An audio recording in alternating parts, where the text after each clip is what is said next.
નમસ્કાર. આજે આપણે ધોરણ 11 વિષય અર્થશાસ્ત્ર પાઠ નંબર 2 મૂળભૂત ખ્યાલો અને સંકલ્પના વિશે અભ્યાસ કરીશું. જે આપણે અગાઉના વિડીયોમાં મૂળભૂત ખ્યાલો અને સંકલ્પનાની પ્રસ્તાવના અને વિવિધ ટોપિક વિશે અભ્યાસ કરેલો છે. તો આજે આપણે આ વિડીયોમાં તેના કરતો આગળ અભ્યાસ કરીશું. તો હવે જોઈશું પાઠ, જેમાં પ્રથમ ટોપિક છે સંપત્તિ અને કલ્યાણ, જેમાં સંપત્તિનો અર્થ અને લક્ષણો. તો સૌપ્રથમ જોઈશું આપણે સંપત્તિનો અર્થ, જેમાં જુદા જુદા અર્થશાસ્ત્રીઓ આપેલી વ્યાખ્યા દ્વારા આપણે સંપત્તિનો અર્થ સમજવાનો પ્રયત્ન કરીશું. જેમાં સૌપ્રથમ સંપત્તિની વ્યાખ્યા એ પ્રોફેસર એડમ સ્મિથે આપેલી છે, જે આ પ્રમાણે છે કે એડમ સ્મિથે અર્થશાસ્ત્રની વ્યાખ્યા સંપત્તિના શાસ્ત્ર તરીકે આપી ત્યારથી આર્થિક અભ્યાસ ક્રમમાં સંપત્તિનો અર્થ અને તેનું મહત્વ ચર્ચાવા લાગે છે.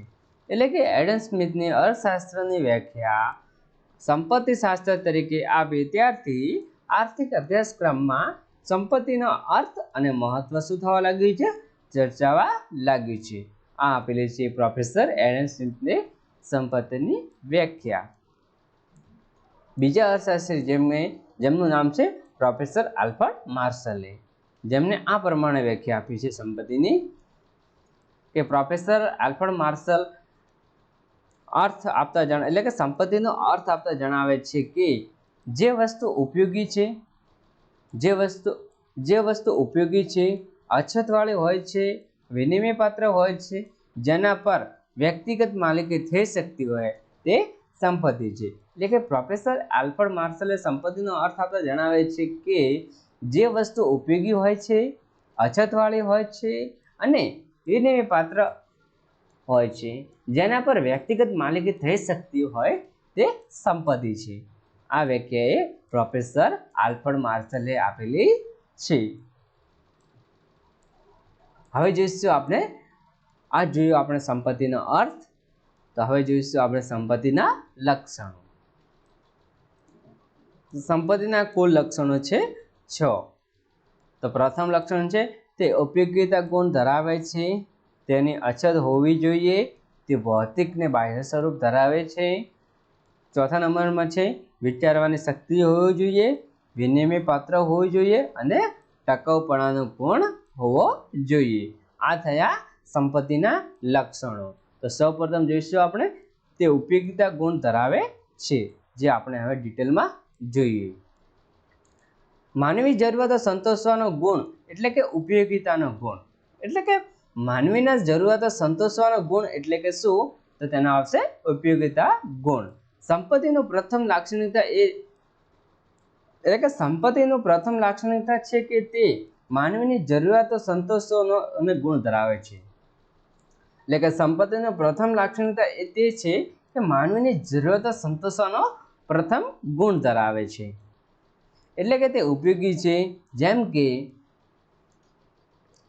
જેમ કે મકાન, વાહન, સોનું, ચાંદી, ઘરેણાં વગેરે સંપત્તિ છે. એટલે કે સંપત્તિ કોને ગણી શકાય? જેમ કે મકાન છે તેને સંપત્તિ ગણી શકાય, વાહનને સંપત્તિ ગણી શકાય, સોનું સંપત્તિ ગણી શકાય અને ચાંદી અને ઘરેણાંને પણ સંપત્તિ ગણી શકાય. એટલે કે તે કેવી વસ્તુ કહેવામાં આવે છે? ઉપયોગિતા મૂલ્ય વસ્તુ કહેવામાં આવે છે. ત્યાર પછીનો લાક્ષણિકતા છે સંપત્તિની તે અછતવાળી હોવી જોઈએ. એટલે કે વસ્તુ કેવી હોવી જોઈએ? કે અછતવાળી હોવી જોઈએ, જે આ પ્રમાણે છે કે વસ્તુમાં રહેલા ઉપયોગિતા ગુણ હોય સાથે પણ અછતનો ગુણ પણ હોવો જોઈએ, કારણ કે અછતવાળી વસ્તુનું વિનિમય મૂલ્ય ધરાવે છે. એટલે કે અછત હોવાના કારણે શું હોય છે? અછત હોવાના કારણે વિનિમય મૂલ્ય ધરાવતું હોય છે. એટલે કે વસ્તુમાં ઉપયોગિતાનો ગુણ હોવો સાથે અછતનો ગુણ પણ હોવો જરૂરી છે, કારણ કે તે અછતવાળી વસ્તુનું વિનિમય મૂલ્ય ધરાવે છે. જેમ કે સર્વસુલભ વસ્તુઓ બધાને સરળતાથી મળે છે, માટે તે સંપત્તિ ગણી શકાય નહીં. એટલે કે જેમ સર્વસુલભ એટલે કે જે ફ્રીમાં વસ્તુઓ મળતી હોય તે બધાને સરળતાથી મળી શકે છે, તેથી તેને સંપત્તિ ગણી શકાય નહીં, કારણ કે તેનો વિનિમય થવાનો નથી. એટલે કે જે સર્વસુલભ વસ્તુ હોય તે વસ્તુનું વિનિમય થતું નથી, એટલે તેને સંપત્તિ ગણી શકાશે નહીં. અછતવાળી વસ્તુ જ સંપત્તિ ગણી શકાય, એટલે કે જેની અછત હોય તે જ વસ્તુઓની સંપત્તિ ગણી શકાય. ત્યાર પછીની લાક્ષણિકતા છે તે ભૌતિક કે બાહ્ય સ્વરૂપની ધરાવે છે, એટલે કે સંપત્તિ કેવી હોવી જોઈએ કે ભૌતિક કે બાહ્ય સ્વરૂપ ધરાવતું હોવી જોઈએ. સંપત્તિ એ ભૌતિક કે બાહ્ય સ્વરૂપ ધરાવતી હોવી જોઈએ. વ્યક્તિમાં રહેલા જ્ઞાન, સમજણ, કળા, સંપત્તિ અને તેને વિનિમય થઈ શકતો નથી. એટલે કે શું કે વ્યક્તિમાં રહેલા જ્ઞાનના, સમજણ, કળા એ સંપત્તિ નથી, કારણ કે તે વિનિમય થઈ શકતી નથી. એટલે તેને શું કહેવામાં આવતું કે તેને સંપત્તિ કહેવામાં આવતી નથી. જેમ કે જે તે વ્યક્તિ સાથે જ રહે છે, એટલે કે જ્ઞાન હોય તે વ્યક્તિ સાથે રહે, સમજણ છે, કળા છે, તે જે તે વ્યક્તિને આવડત હોય તેને પાસે જ રહે છે, એટલે કે તે જે તે વ્યક્તિ સાથે જ રહે છે. તે આંતરિક ગુણ ધરાવે છે, એટલે કે તે કેવો ગુણ ધરાવે છે? આંતરિક ગુણ ધરાવે છે. એ ખાસ વાત યાદ રાખવાની કે કોઈ વિચાર સ્પષ્ટ સ્વરૂપે નોંધી તેને સંપત્તિ તરીકે રજૂ કરવાનો કાયદો હાલમાં વિશ્વભરમાં સ્વીકારેલો છે. એટલે કે એક વાત ખાસ યાદ રાખવાની કે કોઈના વિચારને આપણે સ્પષ્ટ રીતે નોંધણી કરી તેને સંપત્તિ તરીકે રજૂ કરવાનો કાયદો એ હાલમાં વિશ્વભરમાં સ્વીકારેલો છે. તે ચોક્કસ વિચારનું ખરીદ વેચાણ થઈ શકે છે, એટલે કે જે ચોક્કસ વિચાર હોય તેનું પણ ખરીદ વેચાણ થઈ શકે છે, એટલે તેને વિનિમય પાત્ર છે. તેનો માલિકીનો હક નક્કી થાય છે, એટલે કે જેમાં ચોક્કસ વિચારનું ખરીદ વેચાણ થતું હોય તેમાં માલિકીનો હક નક્કી થાય છે અને તેના વારસો પણ નક્કી થાય છે. પણ યાદ રહે એ રાખવાનું છે, એટલે કે યાદ રહે એ રાખવાનું છે કે માત્ર ચોક્કસ વિચાર અને વિચારનો સમૂહ સંપત્તિ ગણાય છે, એટલે કે જે માલિકી નક્કી થાય છે પણ વારસો પણ નક્કી થાય છે, પણ યાદ રાખવાનું કે માત્ર ચોક્કસ વિચાર કે વિચારનો સમૂહને જ સંપત્તિ ગણવામાં આવે છે. ત્યાર પછીની લાક્ષણિકતા છે વિચારવાની શક્તિ. વિચારવાની શક્તિ એક ગુણ છે, તે સંપત્તિ નથી. એટલે કે વિચારવાની શક્તિ શું છે કે એક ગુણ છે, તે સંપત્તિ નથી, કારણ કે તેનું હસ્તાક્ષર થઈ શકતું નથી, એટલે કે તે લેખિતમાં તે રજૂ કરી શકાતું નથી. એટલે કે વિચારો કોઈ લિખિતમાં હસ્તાક્ષર એટલે કે તે થઈ શકતું નથી, તેથી તે સંપત્તિ નથી. દાખલા તરીકે વૈજ્ઞાનિક એક શોધ કરે છે અને તે ચોક્કસની રજૂ કરે છે તો તે માલિકી થઈ શકે છે. એટલે કે આપણે જોઈએ તો કે વૈજ્ઞાનિક એક શોધ કરે છે અને તે ચોક્કસ રીતે રજૂ કરે તો તેને એક માલિક થઈ શકે છે અને તે તેની સંપત્તિ બની શકે છે. પણ વૈજ્ઞાનિક તેનું જ્ઞાન અને વિચારવાની શક્તિ કોઈને પણ આપી શકાતી નથી, તેથી તે સંપત્તિ નથી. એટલે કે જેમ વૈજ્ઞાનિક જો કોઈ પોતાની જાતે જ કોઈ વસ્તુ બનાવી તો તે વ્યક્તિ તેનો માલિક બની શકે છે, પણ સંપત્તિ બની શકે છે. પણ વૈજ્ઞાનિક તેનું જ્ઞાન એટલે કે જ્ઞાન, સમજ, કળા એ કોઈને આપી શકાતી નથી. તેવી રીતે વિચારવાની શક્તિ પણ કોઈને આપી શકાતી નથી, એટલે તે શું નથી કે તે સંપત્તિમાં ગણવામાં આવતી નથી, કારણ કે તેનો વિનિમય થઈ શકતો નથી. ત્યાર પછીની લાક્ષણિકતા છે વિનિમય પાત્ર હોવી જોઈએ, એટલે કે જેમાં વસ્તુની આપ-લે, એટલે કે એક વસ્તુના બદલામાં બીજી વસ્તુ મેળવી શકાય તેને શું કહેવામાં આવે છે? વિનિમય. એટલે કે વિનિમય પાત્ર હોવી જોઈએ. આ તે સંપત્તિના લાક્ષણિકતા છે. એટલે કે જે વસ્તુ ઉપયોગી હોય છે, બાહ્ય પણ હોય છે અને પણ વિનિમય પાત્ર ન હોય તો તે સંપત્તિ નથી. સંપત્તિનો અગત્યનો ગુણ એ વિનિમય ક્ષમતા છે. એટલે કે જે વસ્તુ ઉપયોગી હોય, બાહ્ય પણ હોય, વિનિમય પાત્ર ન હોય તો તે સંપત્તિ નથી. એટલે કે જે વસ્તુનું વિનિમય ન થતું હોય તે સંપત્તિમાં ગણવામાં આવતું નથી. સંપત્તિનો અગત્યનો ગુણ તેનો વિનિમય ક્ષમતા છે. એટલે કે સંપત્તિનો અગત્યનો ગુણ વસ્તુની ગુણવત્તા પર આધાર, એટલે કે તેને વિનિમય પર આધાર રાખે છે. તે આપીને, એટલે કે વસ્તુ આપીને સામે બીજી વસ્તુ મેળવી શકાય છે. એટલે કે એક વસ્તુના બદલામાં બીજી વસ્તુ મેળવી શકે છે, તેને શું કહેવામાં આવે છે? વિનિમય પાત્ર. સંપત્તિ વ્યક્તિની વર્તમાન જરૂરિયાતો સંતોષે છે, પણ ભવિષ્યમાં ઊભી થનાર જરૂરતો મેળવવા માટે પણ આ મદદરૂપ થાય છે. એટલે કે જેમ સંપત્તિ એ શું થાય છે? વર્તમાન માણસની જરૂરતો સંતોષે છે, પણ ભવિષ્યમાં ઊભી થનાર જરૂરતો પણ તે મદદરૂપ થાય છે. તે ત્યારે શક્ય બને છે જ્યારે તે વિનિમય ક્ષમતા ધરાવે છે. એટલે કે આ શક્ય ક્યારે બને છે? જ્યારે તે વિનિમય ક્ષમતા ધરાવે છે. દાખલા તરીકે મકાનને વર્તમાન જરૂરિયાતો સંતોષે છે, પણ ભવિષ્યમાં વેચી અને તેની જરૂરિયાતો પણ સંતોષી શકાય છે. એટલે કે જે માણસને વર્તમાન જરૂરિયાતમાં મકાન તે સંતોષે છે, છતાં ભવિષ્યમાં તે વેચીને તેની વધુ જરૂરિયાતો અથવા તે સંતોષ મેળવી શકે છે. જેમ કે ઉદાહરણ તરીકે જોઈએ તો સોનું, ઝવેરાત, જમીન વગેરે સંપત્તિ છે, કારણ કે તેનું વિનિમય મૂલ્ય ધરાવે છે. એટલે કે આપણે ઉદાહરણ તરીકે જોઈએ, આપણે સોનું વેચી અથવા તેને સોનાના બદલે બીજી વસ્તુ આપણે પ્રાપ્ત કરી શકાય. ઝવેરાત, જમીન વગેરે સંપત્તિ છે, કારણ કે તેનું શું છે? વિનિમય મૂલ્ય ધરાવે છે. ત્યાર પછીનો ટોપિક છે ટકાઉપણાનો ગુણ.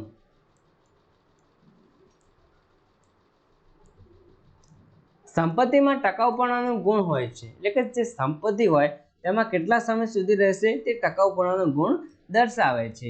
જે વસ્તુ સેવા, એટલે કે જે વસ્તુ સેવાઓના નાશવંત છે, એટલે કે જેમ કે વસ્તુઓના નાશવંત વસ્તુઓ છે જેનો જથ્થો લાંબા સમય સુધી રાખી શકાતો નથી, તે સંપત્તિ ગણી શકાય નહીં. એટલે કે જેમ અમુક સેવાઓ નાશવંત છે જેનો જથ્થો લાંબા સમય સુધી આપણે રાખી શકાતો નથી, તેને સંપત્તિ ગણી શકાશે નહીં. સોનું, જમીન, મકાન વગેરે એ સંપત્તિ છે, કારણ કે તે વર્ષો સુધી ચાલે છે. એટલે કે જેમ કે ઉદાહરણ તરીકે જોઈએ તો સોનું, જમીન, મકાન વગેરે સંપત્તિ છે, કારણ કે તે વર્ષો સુધી ચાલે છે.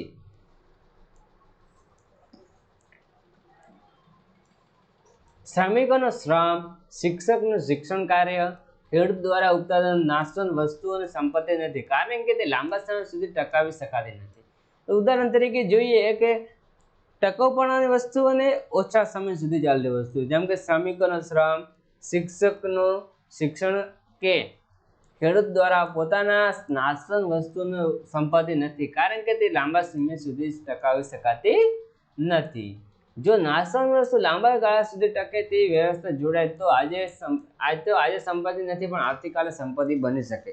એટલે કે જોઈએ તો નાશવંત વસ્તુ લાંબા ગાળા સુધી ટકાવી, એટલે કે જેમ ટેકનોલોજીનો ઉદ્ભવ સારો થાય અને ટેકનોલોજીનો ઉપયોગ થતો થાય તો તેને આજે તે સંપત્તિ નથી પણ તે આવતીકાલે તે સંપત્તિ બની શકે છે. એટલે કે જે ટૂંક સમયમાં જે વસ્તુ બગડી જાય છે અથવા ખરાબ થઈ જાય છે, પણ જે લાંબા સમય સુધી ટકાવવાની વ્યવસ્થામાં જોડાય તો તે આજે સંપત્તિ નથી પણ તે આવતીકાલે સંપત્તિ પણ બની શકે છે. દાખલા તરીકે ખેડૂતો હવે કેટલાક ઉત્પાદક કોલેસ્ટરોજનો અને ટેકનોલોજીનો ઉપયોગ લાંબા સમય સુધી ટકાવી શકાય છે. એટલે કે જેમ ખેડૂતો હવે કેટલાક ઉત્પાદકો એવા છે જેમાં કોલેસ્ટ્રોલમાં મૂકી અને તેનો લાંબા સમય સુધી ટેકનોલોજીનો ઉપયોગ કરી તે લાંબા સમય સુધી ટકાવી રાખે છે. આમ બાહ્ય ઉપયોગી, વિનિમય પાત્ર અને અછતવાળી વસ્તુ એટલે કે સંપત્તિ. એટલે કે સંપત્તિ કોને કહેવાય? આમ બાહ્ય ઉપયોગી અને વિનિમય પાત્ર હોય અને અછતવાળી હોય એટલે તેને શું કહેવાય? સંપત્તિ કહેવામાં આવે છે. આ જોઈએ આપણે સંપત્તિના લક્ષણો. તો હવે જોઈશું આપણે સંપત્તિના પ્રકાર.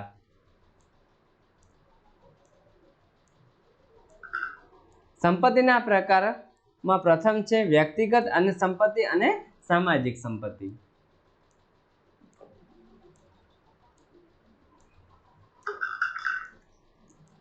પછી છે રાષ્ટ્રીય સંપત્તિ અને આંતરરાષ્ટ્રીય સંપત્તિ. ત્યાર પછી છે કલ્યાણ. તો સૌપ્રથમ જોઈશું આપણે સંપત્તિ અને કલ્યાણ વચ્ચેનો સંબંધ નહીં. પછી છે કલ્યાણ, પછી છે સંપત્તિ અને કલ્યાણ. તો સૌપ્રથમ જોઈશું આપણે વ્યક્તિગત સંપત્તિ અને સામાજિક સંપત્તિ. જે સંપત્તિ માલિકી અને વપરાશ અને ખાનગી વ્યક્તિ નહીં હોય તેને વ્યક્તિગત સંપત્તિ ગણાય છે. એટલે કે જે સંપત્તિ માલિકી અને વપરાશ ખાનગી અને વ્યક્તિગતની હોય તે સંપત્તિ ગણી શકાય છે. જે સંપત્તિ માલિકી અને વપરાશ સમાજ સમૂહ દ્વારા થતો હોય તેને સામાજિક સમૂહ સંપત્તિ કહેવામાં આવે છે. એટલે કે જેમાં જે સંપત્તિ માલિક અને વપરાશ સમાજ સમૂહ દ્વારા અથવા એટલે કે જે વસ્તુની સંપત્તિ માલિક અને માલિક વપરાશ કરે અને સમાજ સમૂહ દ્વારા જેનો વપરાશ થતો હોય તેને કેવી સંપત્તિ કહેવામાં આવે છે? સામાજિક સામૂહિક સંપત્તિ ગણવામાં આવે છે। એટલે કે જે સંપત્તિ માલિકી અને વપરાશ ખાનગી રીતે એટલે કે એક જ વ્યક્તિ જે વસ્તુનો ઉપયોગ કરતો હોય તેને વ્યક્તિગત સંપત્તિ ગણવામાં આવે છે અને જે વસ્તુની સંપત્તિ એટલે વસ્તુ ને માલિક અને સમાજ સમૂહ દ્વારા જેનો વપરાશ થતો હોય તેને કેવી વસ્તુ કહેવામાં આવે છે? સામાજિક સામૂહિક સંપત્તિ ગણવામાં આવે છે। રાષ્ટ્રીય સંપત્તિ અને આંતરરાષ્ટ્રીય સંપત્તિ એટલે કે રાષ્ટ્રીય સંપત્તિ કોને કહેવાય અને આંતરરાષ્ટ્રીય સંપત્તિ કોને કહેવાય? તો સૌપ્રથમ જોઈશું રાષ્ટ્રીય સંપત્તિ। દેશની માલિકીની સંપત્તિ એટલે રાષ્ટ્રીય માલિકી છે, એટલે કે જે દેશની અંદર ની માલિકીની સંપત્તિ કેવી સંપત્તિ છે? રાષ્ટ્રની સંપત્તિ છે। જેમ કે નદીઓ, પર્વત, રણ, જાહેર રસ્તાઓ, ઐતિહાસિક ઇમારતો એ આપણે રાષ્ટ્રીય સંપત્તિ છે। એટલે કે જે રાષ્ટ્રીય સંપત્તિ કઈ કઈ? નદી, પર્વતો, રણ, જાહેર રસ્તાઓ, ઐતિહાસિક ઇમારતો એ આપણી રાષ્ટ્રીય સંપત્તિ છે। આપણો સામૂહિક વારસો, સાહિત્ય વ્યવસ્થા પણ આપણી રાષ્ટ્રીય સંપત્તિમાં સમાવેશ કરવામાં આવે છે, એટલે કે તેને શું કહેવામાં આવે છે? રાષ્ટ્રીય સંપત્તિ। આવી જ રીતે આંતરરાષ્ટ્રીય સંપત્તિ એટલે કે શું?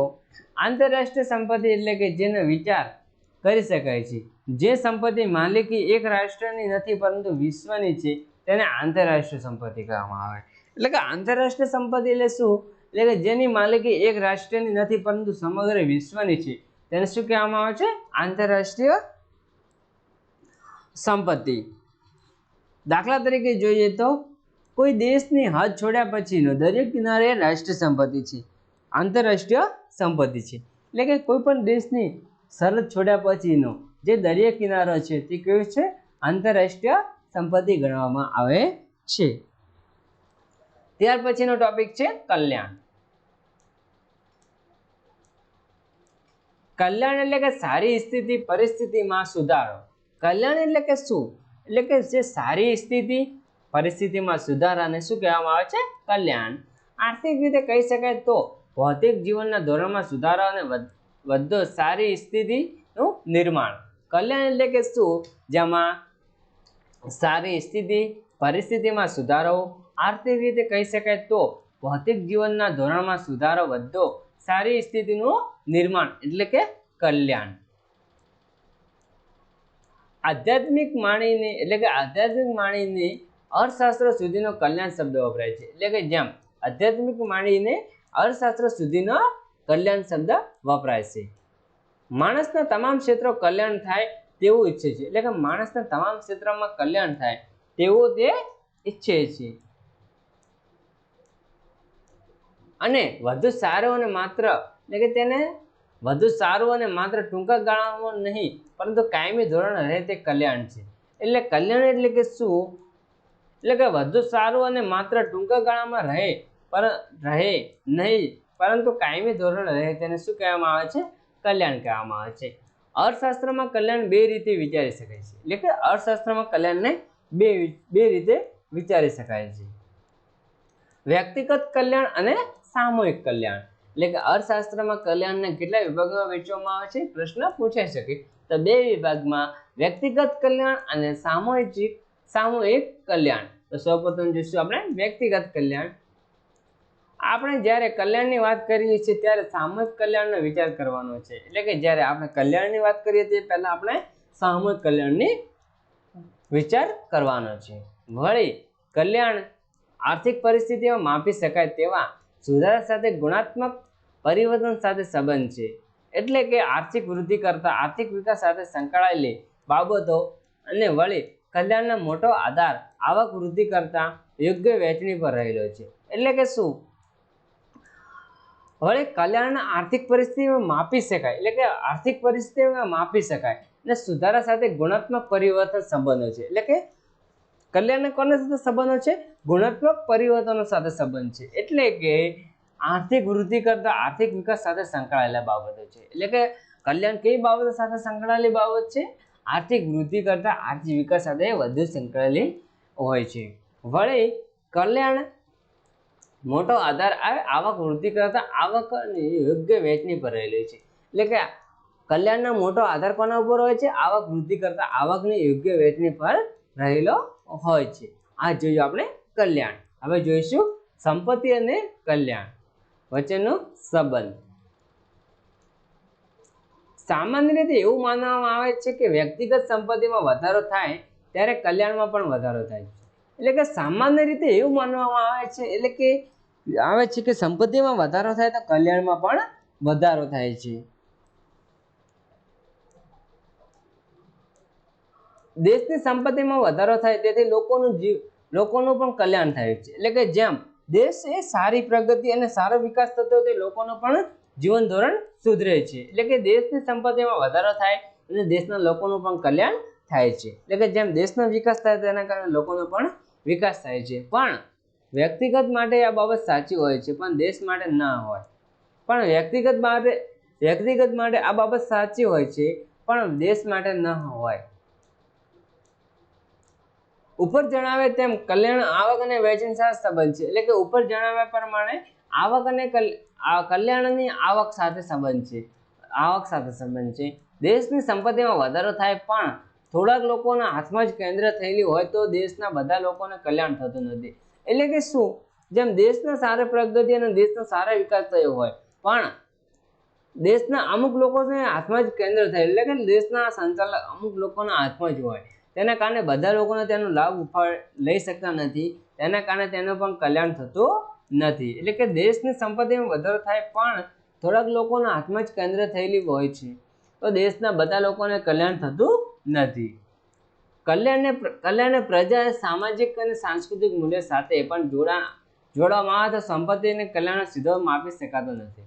એટલે કે કલ્યાણને પ્રજાના સામાજિક સાંસ્કૃતિક મૂલ્ય સાથે જોડવામાં આવે તો સંપત્તિ અને કલ્યાણને સીધી રીતે માપી શકાતો નથી.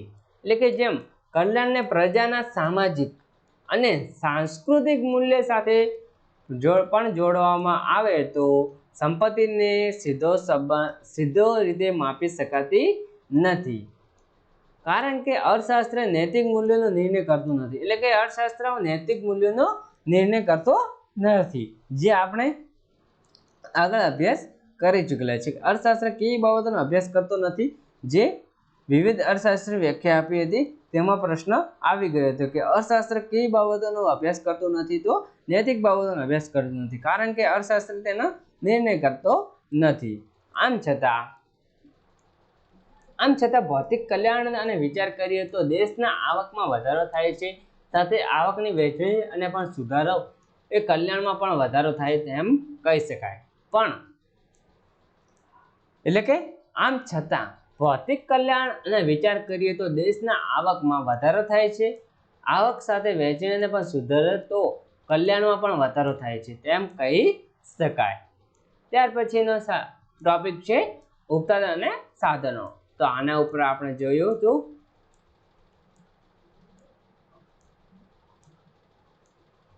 સંપત્તિ અને કલ્યાણ વચ્ચેનો સંબંધ. એટલે કે સંપત્તિ અને કલ્યાણ બંને વચ્ચે કેવો સંબંધ છે તેના વિશે આપણે ચર્ચા કરી. સૌપ્રથમ આપણે સંપત્તિના અર્થ, સંપત્તિની વ્યાખ્યા અને સંપત્તિના લાક્ષણિકતા જોઈ. ત્યાર પછી સંપત્તિના પ્રકારો અને સંપત્તિ અને કલ્યાણ વચ્ચેનો સંબંધ. તો હવે જોઈશું આપણે ઉત્પાદનના સાધનો. એટલે કે ઉત્પાદન માટેના કેટલા સાધનો છે તેના વિશે આપણે હવે ચર્ચા કરીશું.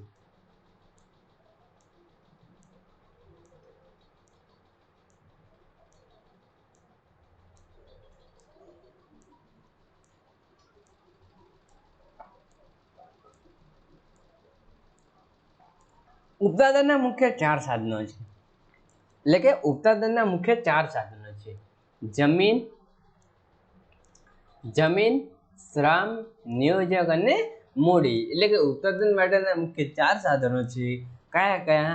તો જમીન, શ્રમ, નિયોજક અને મૂડી. જમીનને શું મળે છે? ભાડું. શ્રમને વેતન, નિયોજકને નફો અને મૂડીને વ્યાજ.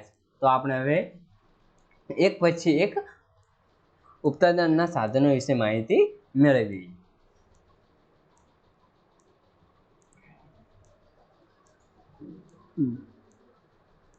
ઉત્પાદનના સાધનો. માણસે અમર્યાદિત જરૂરિયાતો ધરાવે છે, એટલે કે માણસની જરૂરિયાતો કેવી છે? અમર્યાદિત છે. આ જરૂરિયાતો પૂર્તિ માટે વસ્તુ અને સેવા ઉત્પાદન કરવામાં આવે છે, એટલે કે માણસની જરૂરિયાતો અમર્યાદિત છે, તેના કારણે જરૂરિયાતો અને વસ્તુઓ પૂર્તિ કરવા માટે સેવા અને ઉત્પાદન કરવામાં આવે છે. માનવીની જરૂરિયાતો સંતોષી શકે તેવી વસ્તુ અને સેવાનો ઉપયોગ સ્વરૂપ આપવા તેના ઉદાહરણો છે. એટલે કે માનવીની જરૂરિયાતો સંતોષી શકે તે વસ્તુઓ અને સેવાનો ઉપયોગ સ્વરૂપ આપવા માટે તે ઉદાહરણ છે. સાદી રીતે કહીએ તો ઉપયોગિતા ગુણનું સર્જન છે, એટલે કે આપણે ઉત્પાદનના સાધનોને સાદી રીતે કહીએ તો તે શું છે? કે ઉપયોગિતા ગુણનો સર્જન છે. એટલે કે સૃષ્ટિ ગુણનું સર્જન કરવાની પ્રક્રિયા એટલે ઉત્પાદન. એટલે કે સૃષ્ટિ ગુણનું સર્જન કરવાની પ્રક્રિયા એટલે શું? ઉત્પાદન કહેવામાં આવે છે. દાખલા તરીકે જોઈએ તો લાકડાની ખુરશીનું સ્વરૂપ બદલી ઉપયોગિતા ગુણ ઉમેરાય છે. એટલે કે જેમ સાદી લાકડાની ખુરશી હોય પણ તેમાં વિવિધ ડિઝાઇન અને આકૃતિઓ મૂકી તેને ઉપયોગિતા ગુણ કેવો હોય છે? વધારે ઉમેરાય છે. આ પ્રક્રિયા ઉત્પાદન કહેવામાં આવે છે. એટલે કે આ પ્રક્રિયાને શું કહેવામાં આવે છે? ઉત્પાદન કહેવામાં આવે છે. અને ગુણનું સર્જન પ્રક્રિયા મદદરૂપ થાય તે એક બાબત સાધન છે. વળી બદલાતા એટલે કે તળ બદલાવાથી સ્વરૂપ બદલવાથી સમય બદલવાથી વસ્તુનું સૃષ્ટિનું ગુણ બને છે. એટલે કે જેમ તળ બદલવાથી, સ્વરૂપ બદલવાથી અને સમય બદલવાથી વસ્તુનું સૃષ્ટિનું ગુણ ઉપયોગિતા ગુણ વધારો થાય છે. તેને પ્રક્રિયાને ઉત્પાદન પ્રક્રિયા કહેવામાં આવે છે. આ પ્રક્રિયા મદદ કરનારી બાબતોના ઉત્પાદન સાધન કહેવાય છે. એટલે કે આ પ્રક્રિયા મદદ કરનારી બાબતોનું ઉત્પાદનના સાધનો કહેવામાં આવે છે. તો ઉત્પાદનના મુખ્ય 4 સાધનો છે: જમીન, મૂડી, શ્રમ અને નિયોજક.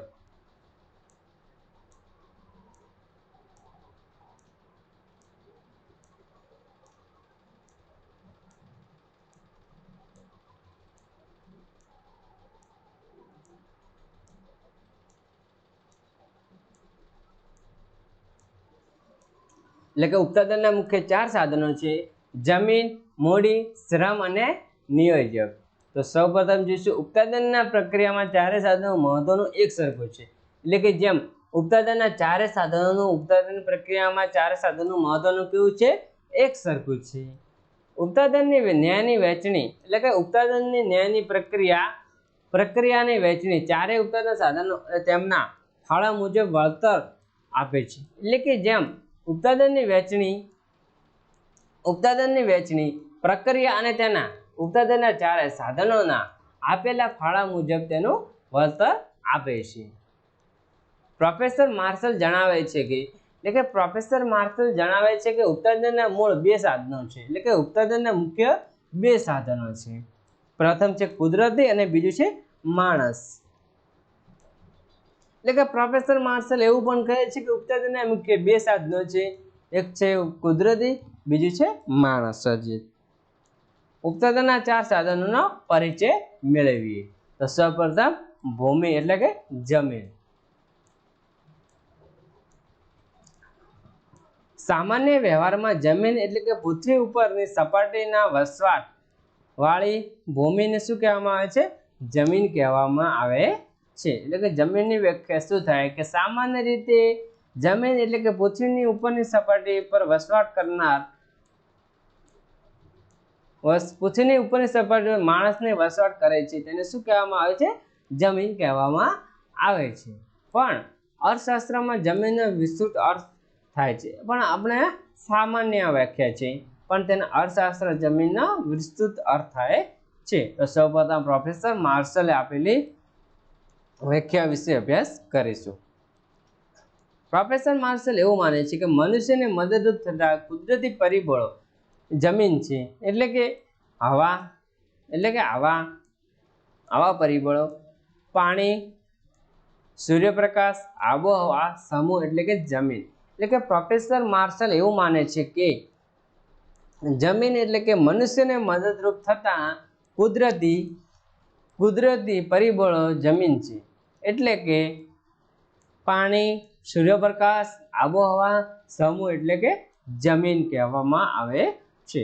આવું કયા અર્થશાસ્ત્રી કહ્યું છે? પ્રોફેસર માર્શલે. જમીન એક એવી જ બાબત છે, જમીન એક કુદરતી બક્ષિસ છે, એટલે કે જમીન એક કોઈ માનવ સર્જિત પ્રક્રિયા નથી, એ કુદરત દ્વારા મળેલી એક બક્ષિસ છે, એટલે કે કુદરત દ્વારા મળેલી એક ભેટ છે. જમીનનો કુલ પુરવઠો સ્થિર છે, એટલે કે જમીનનો કુલ પુરવઠો સ્થિર છે, ન જમીન ઘટી શકે ન જમીન વધી શકે.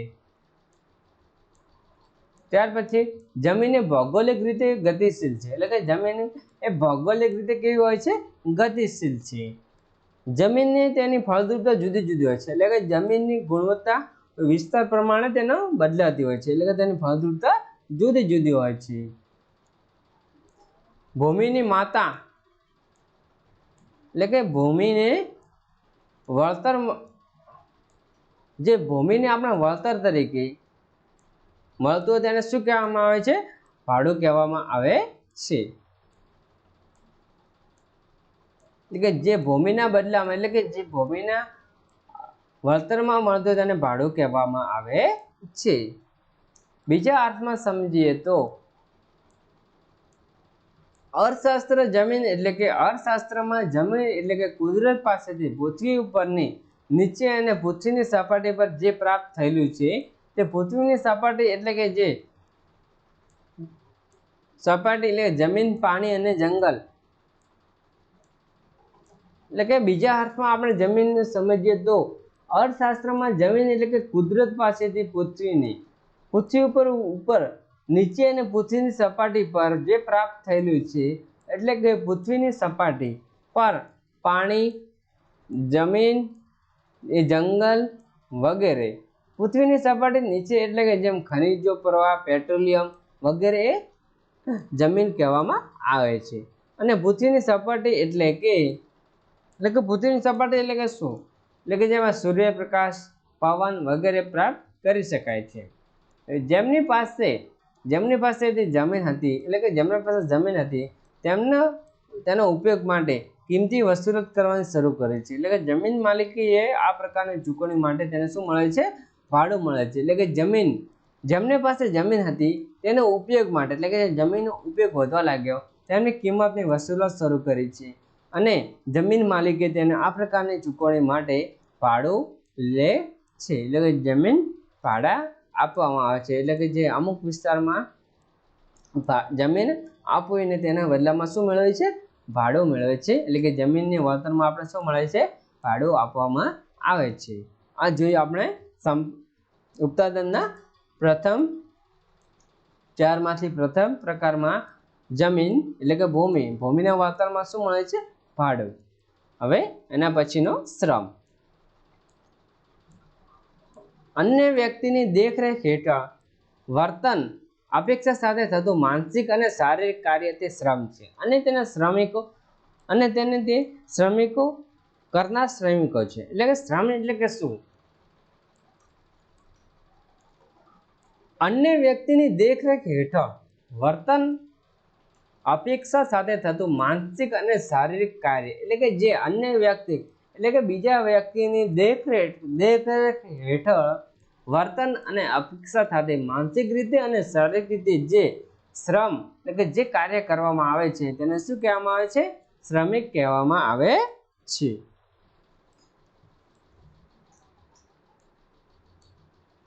ઘણા અર્થશાસ્ત્રીઓ માને છે કે ઉત્પાદનના મૂળભૂત 2 સાધનો છે. એટલે કે ઘણા અર્થશાસ્ત્રીઓ પણ એવું પણ માને છે કે ઉત્પાદનના મુખ્ય 2 સાધનો છે. કુદરતી પરિબળ એટલે કે જમીન, અને માનવ એટલે કે શ્રમ. એટલે કે કેટલાક અર્થશાસ્ત્રી ખાલી એવું જ માને છે કે અર્થશાસ્ત્રના ઉત્પાદનના મુખ્ય 2 સાધનો છે. પ્રથમ છે કુદરતી પરિબળ અને બીજું છે જમીન એટલે કે માનવ શ્રમ. એ ઉત્પાદનના મુખ્ય 2 સાધનો તરીકે ઓળખવામાં આવે છે.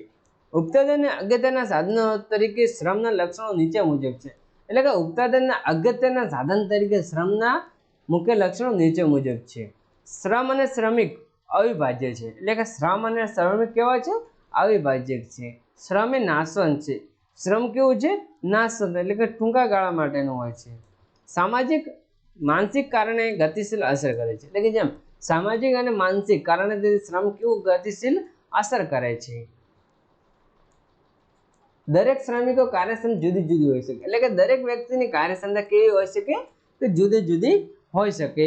કેટલાક ભારે કામ કરી શકે અને કેટલાક લોકો પણ ભારે કામ ન પણ કરી શકે, એટલે કે શ્રમિકોની કાર્યક્ષમતા પણ જુદી જુદી હોય છે. શ્રમના પુરવઠાના આધારે વસ્તી પર હોય છે, એટલે કે શ્રમના પુરવઠાનો આધાર કોના પર હોય છે? વસ્તી પર હોય છે. શ્રમને ચૂકવતા વળતરને વેતન કહે છે, એટલે કે જેમ શ્રમને વળતરમાં શું મળે છે? વેતન મળે છે. આ જોઈએ આપણે શ્રમ. શ્રમ એટલે કે શું? આપણે બીજા અર્થમાં જોઈએ કે શ્રમ એટલે કે વસ્તુ અને સેવા. શ્રમિકને વળતરના બદલામાં શું મળે છે? વેતન. આપણે આ બીજા અર્થમાં જોઈએ શ્રમ એટલે કે શું? વસ્તુ કે સેવા ઉત્પાદનમાં રોકેલા બધા શારીરિક અને માનસિક પ્રયત્ન એટલે કે શ્રમ. એટલે કે શ્રમ એટલે કે શું? શ્રમ એટલે કે વસ્તુ કે સેવા ઉત્પાદનમાં રોકાયેલા શારીરિક અને માનસિક માનવીનો પ્રયત્ન એટલે કે શ્રમ. આ માનસિક અને શારીરિક શ્રમ એ અવિભાજ્ય છે, એટલે કે આ શ્રમ અવિભાજ્ય છે. એક શ્રમિક માટે બંને જરૂરી છે, એટલે કે એક શ્રમિક માટે માનસિક શ્રમ પણ જરૂરી છે અને શારીરિક શ્રમ પણ જરૂરી છે. અમુક વ્યવસાયોમાં માનસિક શ્રમ કરતાં શારીરિક શ્રમ વધુ જરૂર પડે છે, એટલે કે અમુક વ્યવસાય કેવો હોય છે જ્યાં માનસિક શ્રમ કરતાં શારીરિક જરૂર વધુ પડે છે, એટલે કે જ્યાં અમુક ભારે કામ કરવાના હોય તે માનસિક એટલે કે જ્યાં મગજનો ઓછો ઉપયોગ કરવાનો હોય પણ શારીરિક રીતે વધુ જરૂર પડતી હોય છે. એટલે કે અમુક વ્યવસાય એવા હોય છે જેમાં માનસિક શ્રમ કરતાં શારીરિક શ્રમ વધુ કરવા પડે છે, જ્યારે અમુક શ્રમો શારીરિક શ્રમ કરતાં માનસિક શ્રમ વધુ જરૂર પડે છે. એટલે કે અમુક શ્રમો કેવા હોય જે એકદમ દિમાગથી એટલે કે મગજથી કરવાના હોય છે, એટલે કે માનસિક રીતે, જેમ કે કોમ્પ્યુટર ચલાવવા, મશીનો ચલાવવા, તે માનસિક એટલે કે તે મગજથી ચલાવવા પડે. તેમાં શારીરિક શ્રમ નહીં પરંતુ તે માનસિક શ્રમની વધુ જરૂર પડે છે. શ્રમિકોને વળતર ચૂકવવામાં આવે છે તેને વેતન અથવા પગાર તરીકે રાષ્ટ્રીય આવકનું ધ્યાનમાં લેવાય છે. એટલે કે જે શ્રમિકોને વળતર ચૂકવવામાં આવે છે તેને શું કહેવામાં આવે છે? વેતન અથવા પગાર તરીકે રાષ્ટ્રીય આવકનું ધ્યાનમાં લેવામાં આવે છે. આપણે ઉત્પાદનના બે સાધનો જોયા. પ્રથમ ભૂમિ એટલે કે જમીન, પછી શ્રમ. હવે જોઈશું મૂડી. આધુનિક ઉત્પાદન પ્રક્રિયા અગત્યનું સાધન ગણાતું મૂડી છે, એટલે કે આધુનિક ઉત્પાદન પ્રક્રિયામાં અગત્યનું સાધન ગણાતું કોણ છે? મૂડી છે. શ્રમ અને જમીન એક કુદરતી સર્જન છે, એટલે કે જે શ્રમ અને જમીન એક કેવી બાબત છે? કુદરતી સર્જન છે, જ્યારે મૂડી એ માનવ સર્જન સાધન છે. એટલે કે જેમ આપણે ઉપરના બે પરિબળો જોયા તે કેવા પરિબળો છે? કુદરતી પરિબળો છે.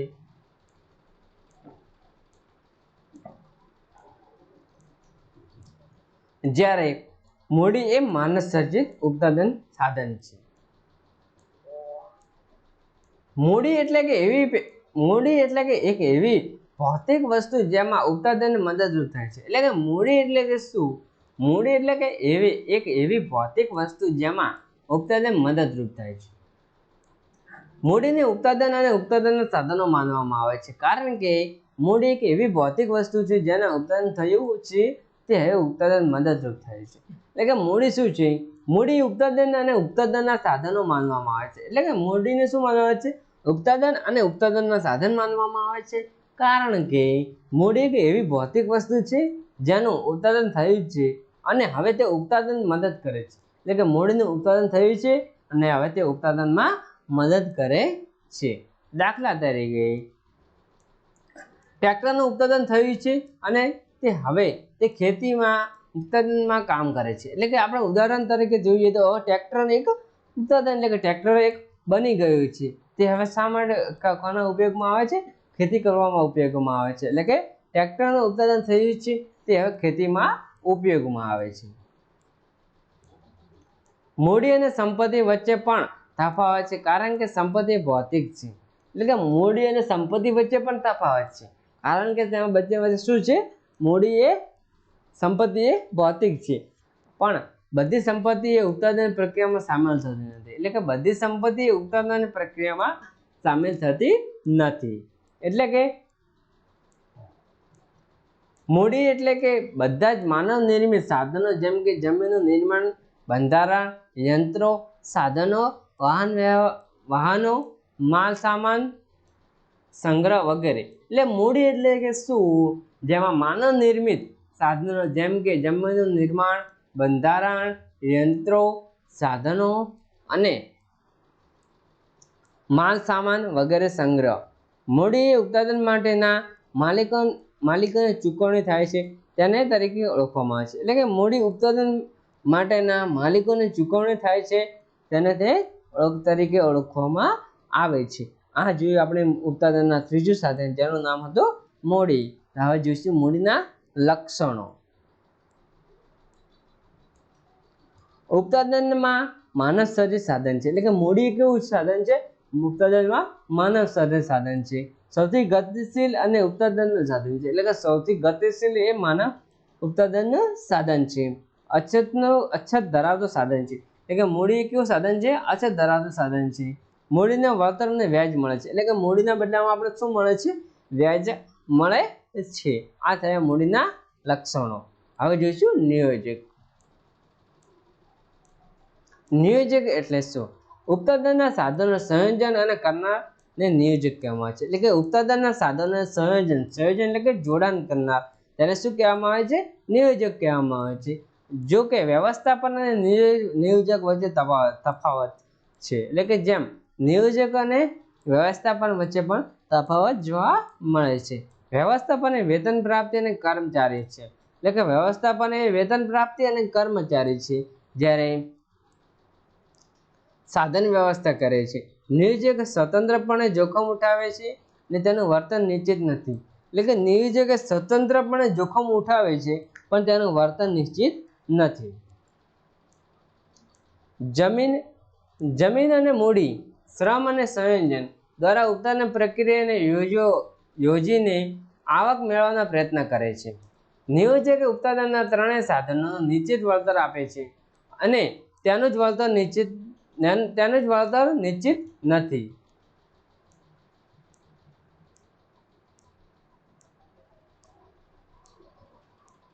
તેનું જ વળતર નિશ્ચિત નથી. એટલે કે જેમ નિયોજક એટલે કે શું? જેનો બધા સાધનો સંયોજન એટલે કે જોડાણ કરતું હોય, જેમ કે જમીન, મૂડી, શ્રમ અને સંયોજન દ્વારા ઉત્પાદન પ્રક્રિયામાં યોજીને તે જ આવક મેળવવાનો પ્રયત્ન કરે છે. નિયોજક ઉત્પાદન ત્રણેય સાધનો નિશ્ચિત વળતર આપે છે, એટલે કે નિયોજક ઉત્પાદનના ત્રણેય સાધનોને નિશ્ચિત વળતર આપે છે પણ તેનું જ વળતર નિશ્ચિત હોતું નથી. એક વ્યક્તિ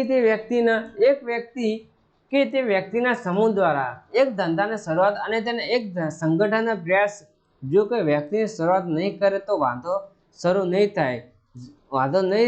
નહીં થાય શકે. જે વ્યક્તિ શરૂઆત કરશે તો તેને નિયોજક કહે છે. આ નિયોજક થકી આવક એટલે કે નફો, એટલે કે નિયોજક દ્વારા શું થતું હોય છે? જેમાં કોઈ એક ધંધા, એટલે એક વ્યક્તિ કે વ્યક્તિના સમૂહ દ્વારા એક ધંધાની શરૂઆત કે સંગઠનનો પ્રયાસ. જો કે વ્યક્તિની શરૂઆત નહીં કરે તો કોઈ વાંધો શરૂ નહીં થાય, એટલે કે કોઈ વ્યક્તિ દ્વારા કોઈ ઉદ્યોગ કે ફેક્ટરી ચાલુ કરવાનો પ્રયત્ન કરશે, નહીં કરે તો કોઈ વાંધો શરૂ નહીં થાય. જો કે વ્યક્તિની શરૂઆત કરે તો તે ઉદ્ગમથી તે નિયોજક કહેવામાં આવે, એટલે કે તે ઉદ્ગમ તેને શું કહેવામાં આવે છે? નિયોજક કહેવામાં આવે છે.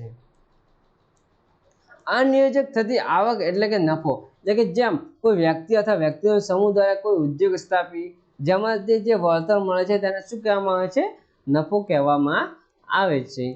આ કર્મચારીઓના વેતન અને વ્યાજ, એટલે કે વેતન અને વ્યાજ અને નફો એક સાધનના માલિકીની આવક ગણવામાં આવે છે. એટલે કે આ કર્મચારીઓનું વેતન, વ્યાજ અને નફોને એક સાધન તરીકે ગણવામાં આવે છે. તો હવે જોઈશું નિયોજકના લક્ષણો. તે આર્થિક નિર્ણય કરે છે. નિયોજક કેવું છે? તે આર્થિક નિર્ણય કરે છે. તે તે જોખમ ઉઠાવે છે, એટલે કે નિયોજકમાં શું કરે છે? જોખમ ઉઠાવે છે. નિયોજક શક્તિ અને ગુણ તેને મળતા વર્તનને નફો કહે છે, એટલે કે નિયોજકની શક્તિ અને તેના ગુણ તેને મળતા વર્તનને શું કહેવામાં આવે છે? નફો કહેવામાં આવે છે. આ જોયું આપણે ઉત્પાદનના સાધનો, જેમાં નિયોજક અને નિયોજકના લક્ષણો. હવે જોઈશું આપણે વ્યાપાર ચક્ર. તે પહેલા આપણે જોયા સંપત્તિ અને સંપત્તિનો અર્થ, સંપત્તિની લાક્ષણિકતાઓ, સંપત્તિના પ્રકાર, તેમજ ઉત્પાદનના સાધનો, અને જેમાં જમીન, મૂડી, શ્રમ અને નિયોજક, જે આપણે વારાફરતી સરળતાથી સમજ્યા. ત્યાર પછીનો ટોપિક છે વ્યાપાર ચક્ર વિશે માહિતી મેળવીએ.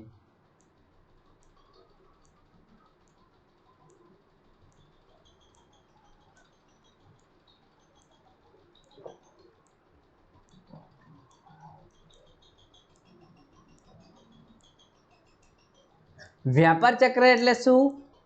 વ્યાપાર ચક્રની વ્યાખ્યા, એટલે કે આપણે વ્યાપાર ચક્ર વિશે કયા ટોપિક વિશે અભ્યાસ કરીશું તે, એટલે કે વ્યાપાર ચક્ર એટલે શું, વ્યાપાર ચક્રની વ્યાખ્યા, વ્યાપાર ચક્રના પ્રકાર. તો જોઈશું આપણે સૌપ્રથમ વ્યાપાર ચક્ર એટલે શું, વ્યાપાર ચક્રની વ્યાખ્યા અને વ્યાપાર ચક્રના પ્રકાર.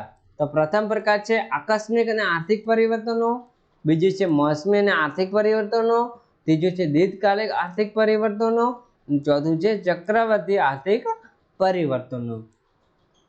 વ્યાપાર ચક્રના તબક્કા કુલ 4 છે: તેજી, ઓટ, મંદી અને સુધારણા. વ્યાપાર ચક્રના પ્રકાર અલગ છે અને વ્યાપાર ચક્રના તબક્કા અલગ છે. વ્યાપાર ચક્રના પ્રકાર પણ 4 છે અને તબક્કા પણ 4 છે. તો વ્યાપાર ચક્રના પ્રકાર કયા કયા? કે આકસ્મિક અને આર્થિક પરિવર્તનો, મોસમી અને આર્થિક પરિવર્તનો, દીર્ઘકાલિક અને આર્થિક પરિવર્તનો, અને ચક્રવર્તી અને આર્થિક પરિવર્તનો. અને તેના તબક્કા કયા છે? તબક્કા પણ 4 છે. એક તો તેજી, ઓટ, મંદી અને સુધારણા.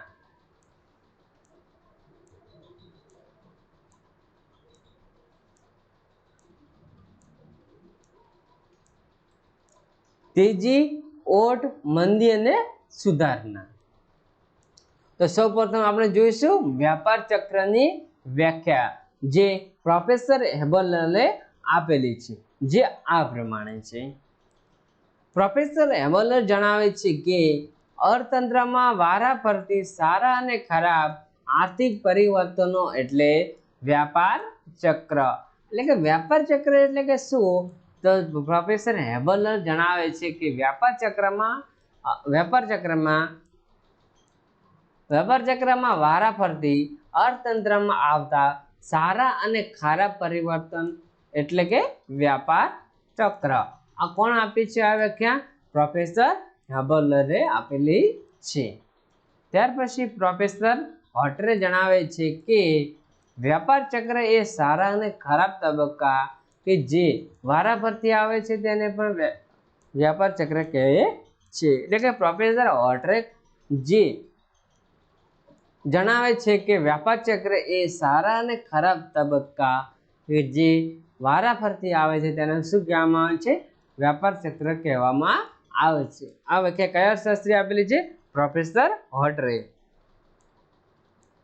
પ્રોફેસર કેન્સે આપેલી વ્યાપાર ચક્રની વ્યાખ્યા.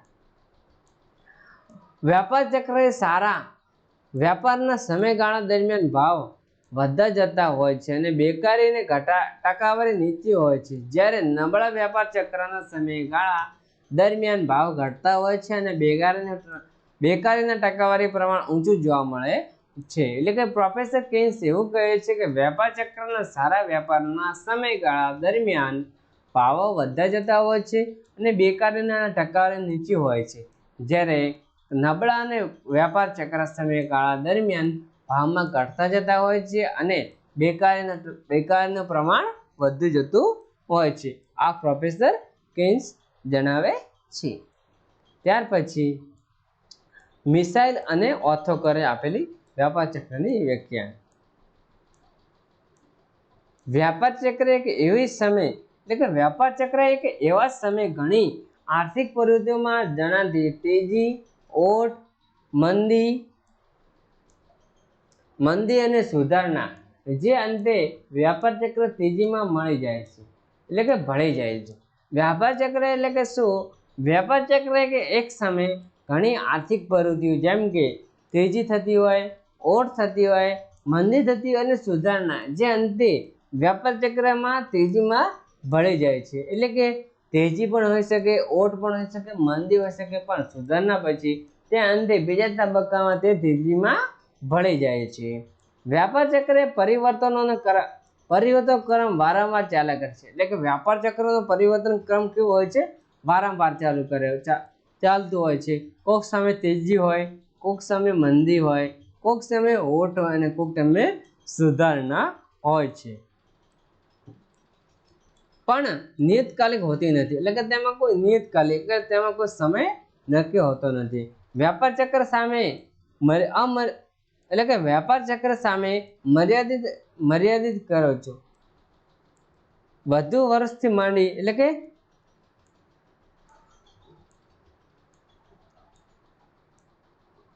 વર્ષોથી માંડી 10 કે 12 વર્ષની હોય છે. એટલે કે જેમાં જુદા જુદા સમયગાળા 10 થી 12 વર્ષના હોય છે.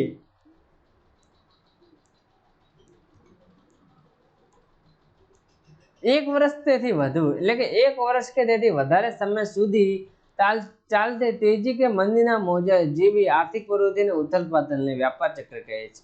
એટલે કે વ્યાપાર ચક્રની જે અષ્ટો છે આપેલી વ્યાખ્યા એટલે કે એક વર્ષથી વધારે સમય સુધી ચાલતી તેજી કે મંદીના મોજા જેવી આર્થિક પ્રવૃત્તિના ઉથલપાથલને શું કહેવામાં આવે છે? વ્યાપાર ચક્ર કહેવામાં આવે છે. પ્રોફેસર જે.કે. મિત્રે આપેલી વ્યાપાર ચક્રની વ્યાખ્યા. પ્રોફેસર જે.કે. મિત્રે વ્યાપાર ચક્રની એવી ઘટના છે કે જેમાં મૂડીવાદી અર્થતંત્ર બધા ઓછા ક્રમમાં અને આવાથી નિયત આર્થિક પરિવર્તનનો નિર્દેશ કરે છે. તેને શું કહેવામાં આવે છે? વ્યાપાર ચક્ર કહેવામાં આવે છે. આ જોયું આપણે વ્યાપાર ચક્રની વ્યાખ્યાઓ. હવે જોઈશું વ્યાપાર ચક્રનો અર્થ. આર્થિક પ્રવૃત્તિનો પ્રવાહ સતત એટલે કે આર્થિક પ્રવૃત્તિનો પ્રવાહ સતત એક ધારો વહેતો નથી. એટલે કે એક ધારો વહેતો નથી એટલે કે એક સમાન વહેતો નથી. મૂડીવાદી દેશોને આર્થિક પ્રવૃત્તિઓ ઇતિહાસમાં જોતા કહી શકાય કે આર્થિક સ્થિતિ કરતા આર્થિક અસ્થિરતાનો નિયમિત હોય તો તેમ લાગે છે. મૂડીવાદી અર્થતંત્રમાં એક મહત્વની ખાસિયત એ છે કે જેમાં તેજી અને મંદીના મોજા વારાફરતી આવ્યા કરે છે. એટલે કે જેમાં મૂડીવાદી અર્થતંત્રમાં એક મહત્વની ખાસિયત એ છે કે તેમાં તેજી અને મંદીના મોજા વારાફરતી આવ્યા કરે છે. આમ અર્થતંત્રમાં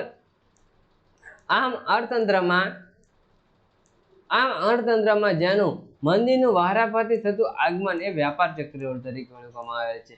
એટલે કે વ્યાપાર ચક્ર તરીકે કોને ઓળખવામાં આવે છે? આપણે અર્થ સમજીએ તો કે અર્થતંત્રમાં જેનું મંદીનું વારાફરતી થતું આગમન એ વ્યાપાર ચક્ર તરીકે ઓળખાય છે.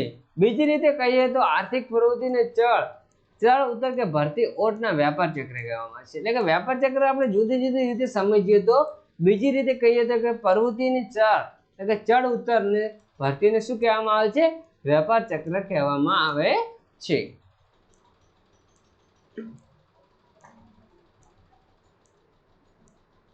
વ્યાપાર ચક્ર આર્થિક પરિવર્તનનો એક પ્રકાર છે. એટલે કે વ્યાપાર ચક્ર કેવું છે કે આર્થિક પરિવર્તનનો એક પ્રકાર છે. વ્યાપાર ચક્ર તેજી, મંદી અને ઓટ સુધારણા 4 તબક્કાનું બનેલું છે. એટલે કે વ્યાપાર ચક્ર કેટલી બાબતોનું બનેલું છે? મુખ્ય 4 બાબતોનું બનેલું છે. તેજી, મંદી, ઓટ અને સુધારણા એવી રીતે 4 બાબતોનું બનેલું છે. એટલે કે તબક્કાઓનું બનેલું છે. આ 4 તબક્કા પૂર્ણ થાય ત્યારે એક વ્યાપાર ચક્ર પૂરું થયું કહેવામાં આવે છે. એટલે કે વારાફરતી આ 4 તબક્કાઓ પૂરા થાય ત્યારે તે એક વ્યાપાર ચક્ર પૂરું થયું તેમ કહેવામાં આવે છે. જુદા જુદા અર્થશાસ્ત્રી વ્યાપાર ચક્રની વ્યાખ્યા પણ આપેલી છે. એટલે કે જુદા જુદા અર્થશાસ્ત્રી વ્યાપાર ચક્રની વ્યાખ્યાઓ પણ આપેલી છે જે આપણે ઉપર જોઈ ગયા. હવે જોઈશું વ્યાપાર ચક્ર. વ્યાપાર ચક્ર જીવન એટલે કે વ્યાપાર ચક્ર માનવ જીવન જેમ અર્થતંત્ર પણ ચક્રાકાર પરિવર્તન આવ્યા કરે છે। એટલે કે જેમ આપણા જીવનમાં સુખ દુઃખ અને જેવી રીતે આવતા હોય છે તેવી રીતે વ્યાપાર ચક્રમાં પણ અર્થતંત્રમાં પણ વ્યાપાર ચક્રકા પરિવર્તન આવ્યા કરે છે। અર્થતંત્રમાં આવતી અસમતુલન અને ઉથલપાથલ પરિવર્તન નીચે પ્રમાણે 4 મુદ્દા દ્વારા સમજીએ। એટલે કે આપણે જેમ અર્થતંત્રમાં અસમતુલન ઉથલપાથલ પરિવર્તન નીચે પ્રમાણે આપણે સમજીએ। તો પ્રથમ છે આકસ્મિક અને આર્થિક પરિવર્તનો।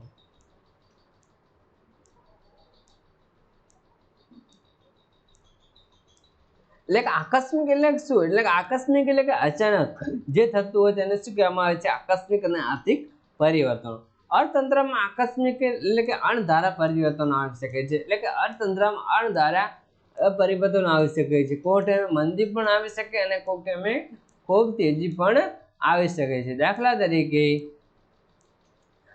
આકસ્મિક એટલે કે શું કે વાવાઝોડું આવવું, અત્યંત વરસાદ કે પૂર આવવું, દુષ્કાળ પડવો એ આકસ્મિક પરિબળો છે જે અર્થતંત્રમાં મોટી ઉથલપાથલ અને લાંબા ગાળે અસરો સર્જે છે। એટલે કે જેમ વાવાઝોડા આવવાના કારણે નુકસાન થાય, પછી અત્યંત વરસાદ કે પૂર આવવું, દુષ્કાળ પડવો અને આકસ્મિક પરિબળોના કારણે અર્થતંત્રમાં મંદી, મોટી ઉથલપાથલ થાય તેના કારણે અસરો પણ સર્જે છે। આકસ્મિક પરિબળો અણધારી અર્થતંત્રમાં કોઈ એક ભાગ કે પ્રદેશ પૂરતા મર્યાદિત હોઈ શકે। એટલે કે અર્થતંત્રમાં કોઈ એક ભાગ કે પ્રદેશ પૂરતી જ મર્યાદિત હોઈ શકે છે। એટલે કે દેશમાં આખા દેશમાં કે વરસાદ અત્યંત વરસાદ પડ્યો તે શક્ય નથી। અમુક રાજ્ય પૂરતી હોય, અમુક વિસ્તાર પૂરતા જ વરસાદ હોય છે, અમુક વિસ્તાર પૂરતા આફતો આવતી હોય છે। એટલે કે અર્થતંત્રમાં કોઈ એક ચોક્કસ પ્રદેશ કે પૂરતા જ મર્યાદિત હોઈ શકે છે। દાખલા તરીકે ખેતીમાં નુકસાન, ઉદ્યોગ ક્ષેત્રે વગેરે તે વિસ્તાર પ્રમાણે જ પણ જે જોવા મળે છે। ત્યાર પછીનો ટોપિક છે મોસમી કે આર્થિક પરિવર્તનો। એટલે કે મોસમી આર્થિક પરિવર્તનો અર્થતંત્રમાં ઋતુ આધારિત પરિવર્તનો પણ આવે છે। એટલે કે અર્થતંત્રમાં ઋતુ આધારિત પણ પરિવર્તનો પણ આવે છે। શિયાળામાં, ઉનાળામાં અને ચોમાસામાં બજારમાં જુદી જુદી વસ્તુની માંગ સર્જાય છે। એટલે કે જે મોસમ આધારિત પરિવર્તનોમાં અર્થતંત્રમાં આધારિત પરિવર્તનો આવે છે, જેમાં શિયાળા, ઉનાળા અને ચોમાસામાં જુદી જુદી માંગ આધારિત સર્જાય છે। તે મુજબ ઉત્પાદન અને રોજગારમાં પણ પરિવર્તન આવે છે। એટલે કે જેમ ઋતુ પ્રમાણે માંગનું જુદી જુદી સર્જન થાય છે તેવી રીતે ઉત્પાદનો પણ રોજગારીમાં પરિવર્તન પણ આવે છે। જેમ કે દર વર્ષે મોસમી પરિવર્તનો આવવાથી એક ચક્રાકાર ચાલ્યા કરે છે અને તે સમય અંતર પરિવર્તન આવે છે। એટલે કે જેમ કે દર વર્ષે મોસમી પરિવર્તન આવવાને કારણે ચક્ર ચાલ્યા કરે છે અને તેમાં સમય અને અંતર પરિવર્તનો આવ્યા કરે છે। ત્યાર પછીનું છે દીર્ઘકાલિક પરિવર્તનો।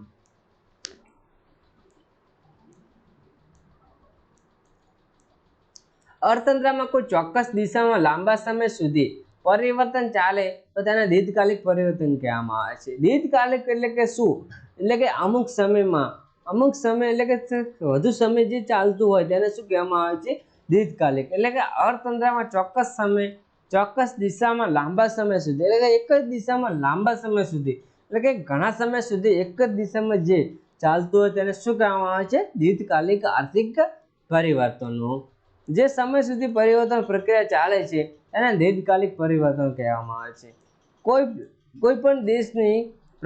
કોઈ પણ દેશની ગતિશીલ અર્થતંત્ર લાંબા ગાળાના પરિવર્તનો આવતા જ હોય છે। એટલે કે કોઈ પણ દેશની અર્થતંત્રમાં લાંબા ગાળાના પરિવર્તનો આવતા જ હોય છે। એક જ દિશામાં હોય અહીં તે પરિવર્તનનો ચક્રાકાર હોતા નથી। એટલે કે જેમ દીર્ઘકાલિક એટલે કે શું? જે એક જ દિશામાં હોય તે પરિવર્તન ચક્રાકાર હોતા નથી।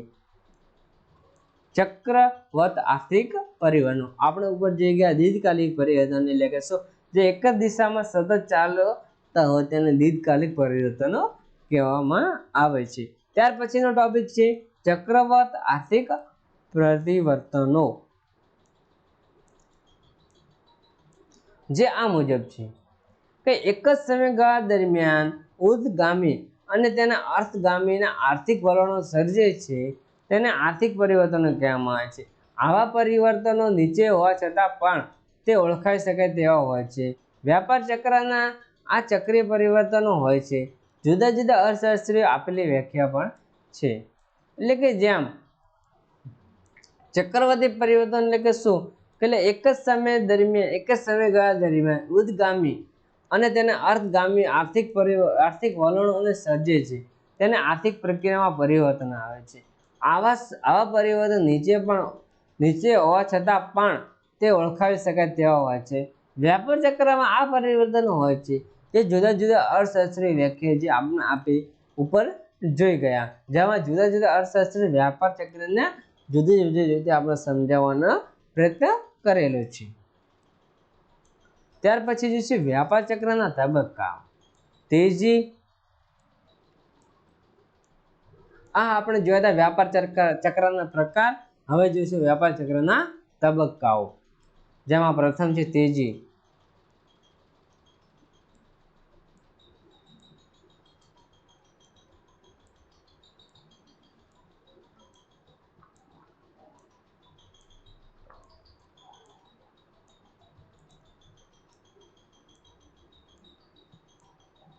વ્યાપાર ચક્ર આ તબક્કામાં વ્યાપારની પ્રવૃત્તિ ઉચ્ચતર કક્ષાએ વપરાશ અને માંગના ઊંચા દરના કારણે અર્થતંત્રમાં નફાકારક અને માટે મૂળ રોકાણ અને રોજગારીના ઊંચા દરો જોવા મળે છે.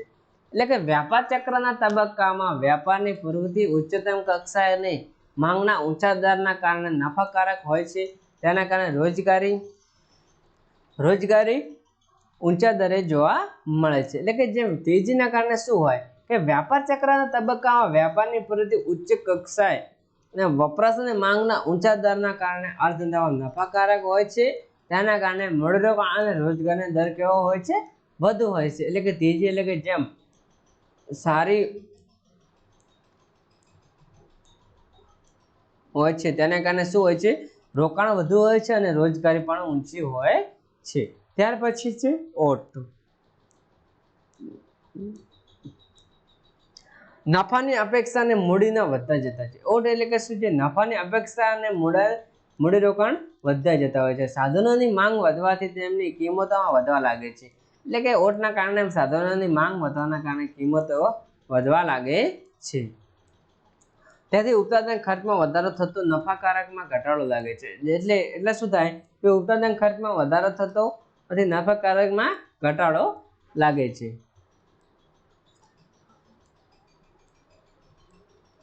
બીજી બાજુ લોકોનો વપરાશ ઘટતા દર વધતા અર્થતંત્રમાં નરમાઈ જોવા મળેલ છે.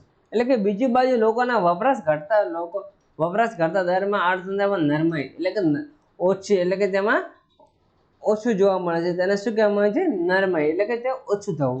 માંગ ધીમી પડે છે અને વપરાશમાં ઘટાડો થાય છે. એટલે કે અમુક સમય બાદ માંગ શું થાય છે? ઓછી થાય છે અને વપરાશમાં ઓછો થાય છે એટલે કે ઘટાડો થાય છે. અને નવા મૂડીરોકાણના આકર્ષતા નથી. એટલે કે આના કારણે શું થાય? ઓટના કારણે કે માંગ ધીમી પડે છે અને વપરાશમાં ઘટાડો થાય છે. વપરાશમાં ઘટાડો થવાના કારણે લોકો નવી મૂડીરોકાણ તરફ આકર્ષાતા નથી. ત્યાર પછી છે મંદી. માંગમાં ઘટાડો અને પુરવઠાની અછત ઊભી કરે છે. એટલે મંદીના કારણે શું થાય કે માંગમાં ઘટાડો થાય છે અને પુરવઠાની અછત ઊભી કરે છે. કિંમત ઘટવાના વલણ ધરાવે છે. એટલે કે મંદીમાં શું થાય? કિંમત ઘટવાના વલણ ધરાવે છે, માટે નફો ઘટે છે. એટલે કિંમત ઘટે તો શું થાય? નફો ઘટે.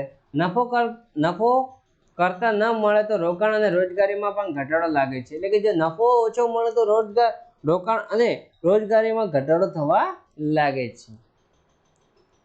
અને અર્થતંત્રમાં વધુ ભાવો ઘટવાથી આશાએ માંગ પણ અટકી જાય છે. એટલે કે અર્થતંત્રમાં વધુ ભાવો ઘટવાના કારણે તેમાં આશાએ માંગ પણ અટકી જાય છે. આવી સ્થિતિને શું કહેવામાં આવે છે? મંદી કહે છે. અહીં લોકો પાસે ખરીદ શક્તિ હોવા છતાં પણ ખરીદ કરતા નથી અને માંગનો અભાવને મેળવેલો હોય પણ તેના રોજગારીની નિરાશા કરે છે. એટલે કે જેમ અહીં લોકો પાસે ખરીદ શક્તિ હોવા છતાં પણ ખરીદી કરતા નથી. એટલે કે મંદીના સામે લોકો કેવા હોય? તેમની પાસે પૈસા હોવા છતાં પણ તે વસ્તુમાં રોકાણ કરતા નથી અને માંગના અભાવને મેળવેલા તથા રોજગારી નિરાશાજનક જોવા મળે છે. આ જોઈએ આપણે મંદી. ત્યાર પછીનો ટોપિક છે સુધારણા. અર્થતંત્રમાં વ્યાપક નિરાશામાંથી આપમેળે ખરીદ તરફ વાતાવરણ સર્જે છે। એટલે કે સુધારણા કેવું હોય છે કે અર્થતંત્રમાં વેપારમાં નિરાશામાંથી મળેલી આપ ખરી શક્તિ તરીકે વાતાવરણ સર્જે છે। એટલે કે જેમ મંદીમાંથી ઊંચું એટલે કે તે વાતાવરણ આપ એટલે કે પોતાની જાતે સર્જે છે। માંગ વધારવાની નફાની આશા સર્જાય છે। એટલે કે જેમ વસ્તુની માંગ વધે તો તેના કારણે તેને શું થાય છે, નફાની આશા વધે છે। બેકાર સાધનો કામ લાગે તેથી આવક વધે છે। એટલે કે જેમ મંદીના સમયે જે સાધનો બેકાર પડે છે તે સાધનો કામ લાગતા તેની આવકમાં વધારો થાય છે। આવકમાં વધારો ખર્ચમાં વધારો લાવે અને ખર્ચ અને માંગ અસરકારક બનાવી નફાકારક સર્જન થાય છે। અર્થતંત્રમાં સુધારા તરફ ગતિ કરે છે।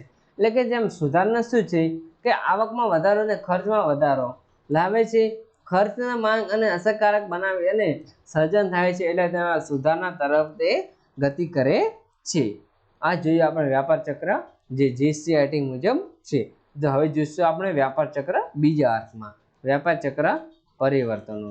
સૌપ્રથમ ટોપિક છે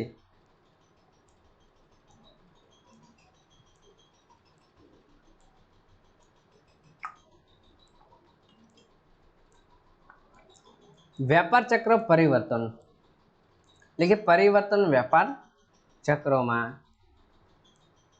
ચક્રકાર પરિવર્તન જે આપણે બીજા અર્થમાં એટલે કે વધુ ડિટેલમાં સમજીએ। व्यापार चक्र એટલે શું?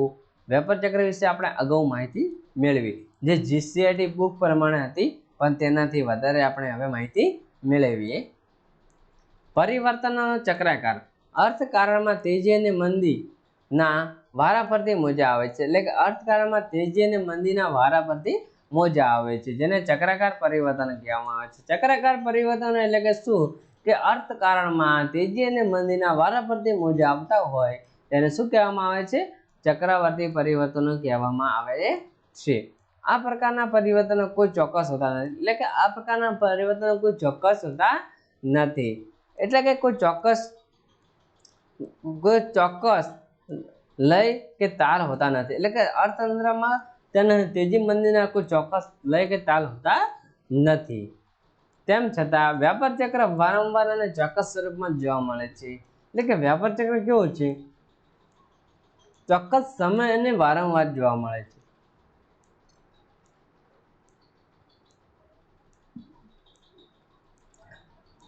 સામાન્ય રીતે વિકસિત અને ઔદ્યોગિક દેશોમાં વ્યાપાર ચક્ર વિશેષ જોવા મળે। એટલે કે સામાન્ય રીતે વ્યાપાર ચક્ર ક્યાં જોવા મળે છે કે ઔદ્યોગિક દેશો અને વ્યાપાર ચક્ર વિશેષ જોવા મળે છે। જેમ કે ઇંગ્લેન્ડ, અમેરિકા જેવા દેશોમાં વ્યાપાર ચક્ર પરિવર્તન અનેક વાર ઉદ્ભવે છે। એટલે કે જે વિકસિત દેશો હોય ત્યાં વધુ જોવા મળે છે। જેમ કે ઇંગ્લેન્ડ, અમેરિકા જેવા દેશોમાં ચક્રાકાર પરિવર્તન અનેક વાર ઉદ્ભવે છે। ચક્રાકાર પરિવર્તન તેજી અને મંદીના જેમ વારાફરતી ઉદ્ભવે છે। એટલે કે ચક્રાકાર પરિવર્તનો તેજી અને મંદીના જેમ વારાફરતી પણ ઉદ્ભવે છે। તેમાં તેજી અને ઓટ અને મંદી અને સુધારણા જેવા તબક્કાઓ પણ જોવા મળે છે। એટલે કે ચક્રાકાર પરિવર્તન એ વ્યાપાર ચક્ર જેવું જ છે, જેમાં તેજી પણ હોઈ શકે, ઓટ પણ હોઈ શકે, મંદી પણ હોઈ શકે અને સુધારણા પણ હોય છે। આ ચારે તબક્કાઓ મળે ત્યારે વ્યાપાર ચક્ર થાય છે। એટલે કે જેમ તેજી, મંદી, ઓટ અને સુધારણા આ ચારે તબક્કાઓ મળે છે ત્યારે શું બને છે? વ્યાપાર ચક્ર બને છે। આમ ચક્રાકાર પરિવર્તન વ્યાપાર ચક્રીય પરિવર્તનો કહેવામાં આવે છે। એટલે કે આમ ચક્રાકાર પરિવર્તનોના વ્યાપાર ચક્રીય પરિવર્તનો કહેવામાં આવે છે। હવે જોઈશું આપણે આકૃતિ દ્વારા સમજૂતી વ્યાપાર ચક્રની આકૃતિ, જેમાં આકૃતિમાં આપણે જોઈ શકાય છે કે જેમ તેજી, ઓટ, મંદી, સુધારણા, પાછી તેજી, ઓટ, મંદી, સુધારણા અને તેજી। એટલે કે આપણે જોઈ શકાય છે કે સૌપ્રથમ શું હતું? તેજી હતી, પછી ઓટ હતી, પછી પાછી મંદી સર્જન થયું, પછી સુધારણા થયું, પછી પાછી ફરતી તેજી આવી, ઓટ, મંદી, સુધારણા, તેજી। એટલે કે વ્યાપાર ચક્ર કેવું છે? વારાફરતી ચક્રકાર ચાલતું પરિવર્તન જોવા મળે છે। આકૃતિ આપણે સમજીએ।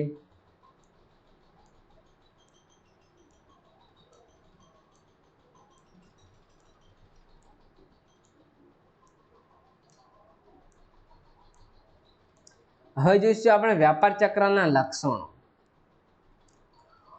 વ્યાપાર ચક્રના લક્ષણો કેવા કેવા હોઈ શકે કે વ્યાપાર ચક્ર એ ગતિ છે, એટલે કે વ્યાપાર ચક્ર ચક્રાકાર ગતિ ધરાવે છે, તે તેજી અને મંદીના તબક્કા સ્વયં વિકસિત કરે છે, એટલે કે વ્યાપાર ચક્રમાં લક્ષણાંક તેજી અને મંદીના સ્વયં વિકસિત તબક્કા સ્વ વિકસિત કરે છે, આકારમાં સમાનતા હોય છે, એટલે કે વ્યાપાર ચક્રના આકારમાં સમાનતા હોય છે, વ્યાપાર ચક્રમાં અનેક પ્રકારની ઉત્પાદન અને પ્રવૃત્તિ દ્રષ્ટિ ગોચર હોય છે, ખેતી પ્રધાન કરતા ઉદ્યોગ પ્રધાન વધુ હોય છે, એટલે કે ખેતી પ્રધાન કરતા ઉદ્યોગ પ્રધાન કેવું હોય છે, વધુ હોય છે, તેજીમાં મંદી તરફ ગતિ અને ઝડપી હોય છે, એટલે કે તેજીમાં મંદી તરફ ગતિ કેવી હોય છે, ઝડપી હોય છે, જ્યારે મંદીથી તેજી તરફ પ્રમાણ કેવું હોય છે, ધીમું હોય છે, વ્યાપાર ચક્રની અસર આંતરરાષ્ટ્રીય ક્ષેત્રે વિસ્તરેલી હોય છે, એટલે કે વ્યાપાર ચક્રની કેવી હોય છે, આંતરરાષ્ટ્રીય ક્ષેત્રે વિસ્તરેલી હોય છે.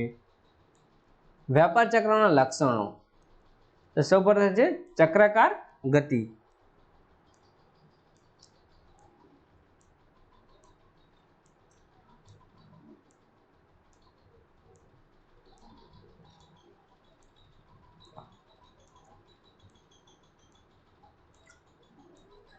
વ્યાપાર ચક્રના લક્ષણોમાં સૌપ્રથમ છે ચક્રાકાર ગતિ. વ્યાપાર ચક્ર તેજી અને ઓટ, મંદી અને સુધારણા, જ્યારે આ તબક્કા વારા પરથી ચક્રાકાર ગતિમાં આવે છે, એટલે કે જેમ વ્યાપાર ચક્ર તેજી, ઓટ, મંદી અને સુધારણા જેમ વારાફરતી તબક્કામાં આવે છે. જો કે દરેક તબક્કા સમય એક સરખો હોતો નથી, એટલે કે જેમ તેજી હોય તો અમુક સમય સુધી રહેતી હોય, એટલે કે 2 થી 3 મહિના રહેતી હોય, અથવા 1 થી 2 વર્ષ સુધી રહેતી હોય. ઓઠ છે તો 4 થી 5 મહિના સુધી અથવા વર્ષ સુધી રહેતી હોય છે. તેમાં કોઈ સમય સરખો હોતો નથી, તેમાં સમય પણ ફેરફાર જોવા મળે છે. પરંતુ વ્યાપાર ચક્રમાં એક પ્રકારનો આકાર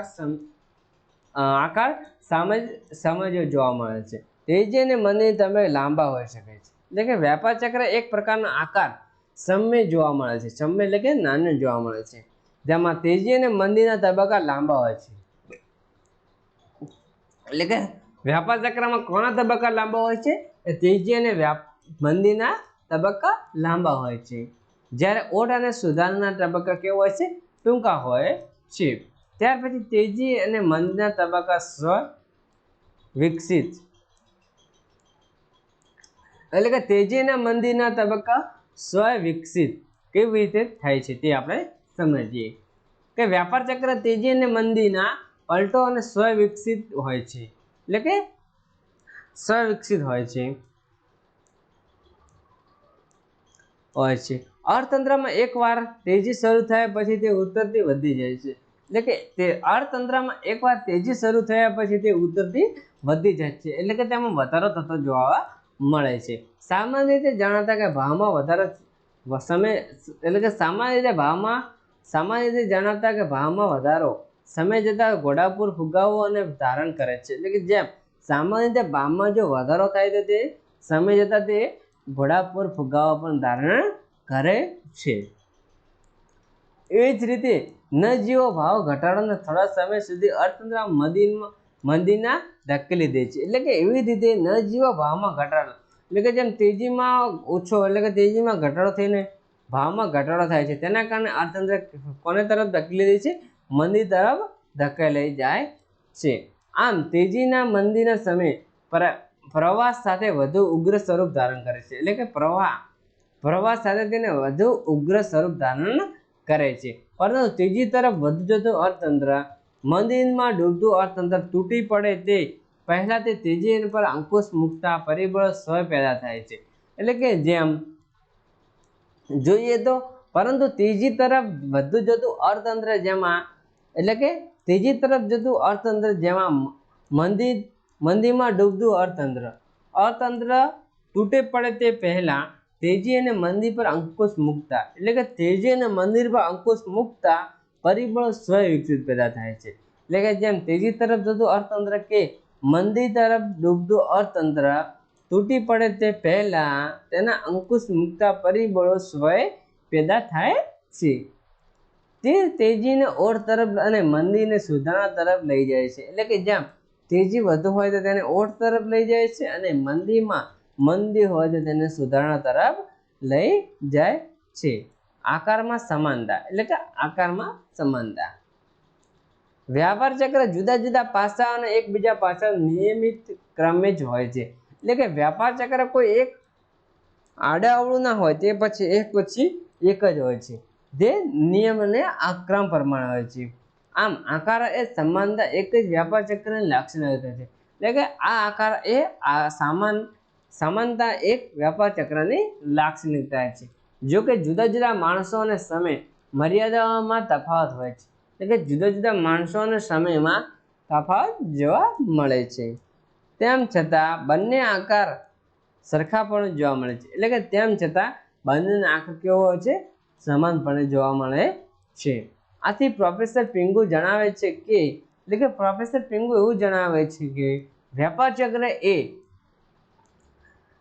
ચક્ર જોડિયા બાળકો નહીં, પરંતુ બધા જ એક કુટુંબ છે, એટલે કે વ્યાપાર ચક્ર કોઈ જોડિયા બાળકો નથી, પરંતુ તે બધું શું છે? એક કુટુંબ છે। કારણ કે કુટુંબ જેમ વર્ણવી શકાય તેવા લક્ષણો ધરાવે છે, એટલે કે પ્રોફેસર પિંગુ એવું કહે છે કે વ્યાપાર ચક્ર કોઈ જોડિયા બાળકો નથી નહીં, પરંતુ એક કુટુંબ છે, કારણ કે તે કુટુંબની જેમ તેનું વર્ણન કરી શકાય, એટલે વર્ણન અથવા લક્ષણો ધરાવે છે। વ્યાપાર ચક્રમાં અનેકવાર પ્રકારની ઉત્પાદન પ્રવૃત્તિને દ્રષ્ટિગોચર થાય છે, એટલે કે વ્યાપાર ચક્રમાં અનેક પ્રકારની ઉત્પાદન અને પ્રવૃત્તિને શું કહેવામાં આવે છે? દ્રષ્ટિગોચર થાય છે।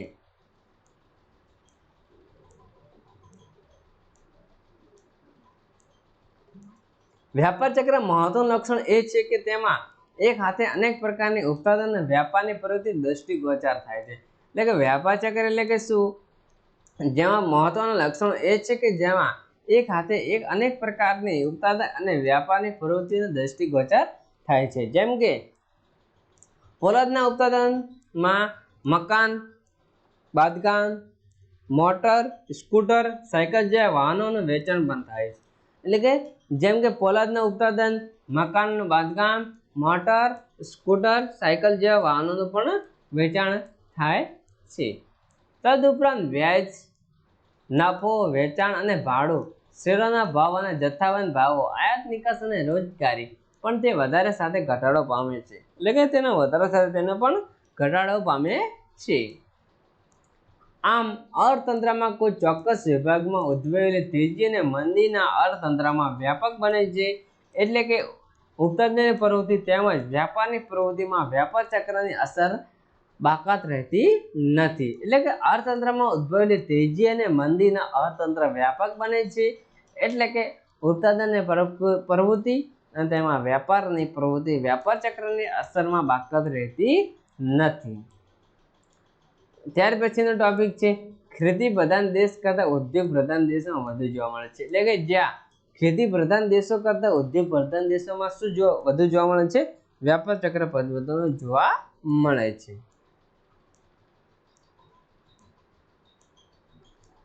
વ્યાપાર ચક્ર એ ઉત્પાદન દેશો કરતા ઉદ્યોગ પ્રધાન દેશોમાં વધુ જોવા મળે છે। તેમ કહી શકાય કે વ્યાપાર ચક્ર એ મૂડીવાદી અર્થતંત્રની ઘટનાઓ છે, એટલે કે ખેતી પ્રધાન કરતા દેશ કેવા દેશોમાં વધુ જોવા મળે છે? અર્થતંત્ર વ્યાપાર ચક્રો એ મૂડી પ્રધાન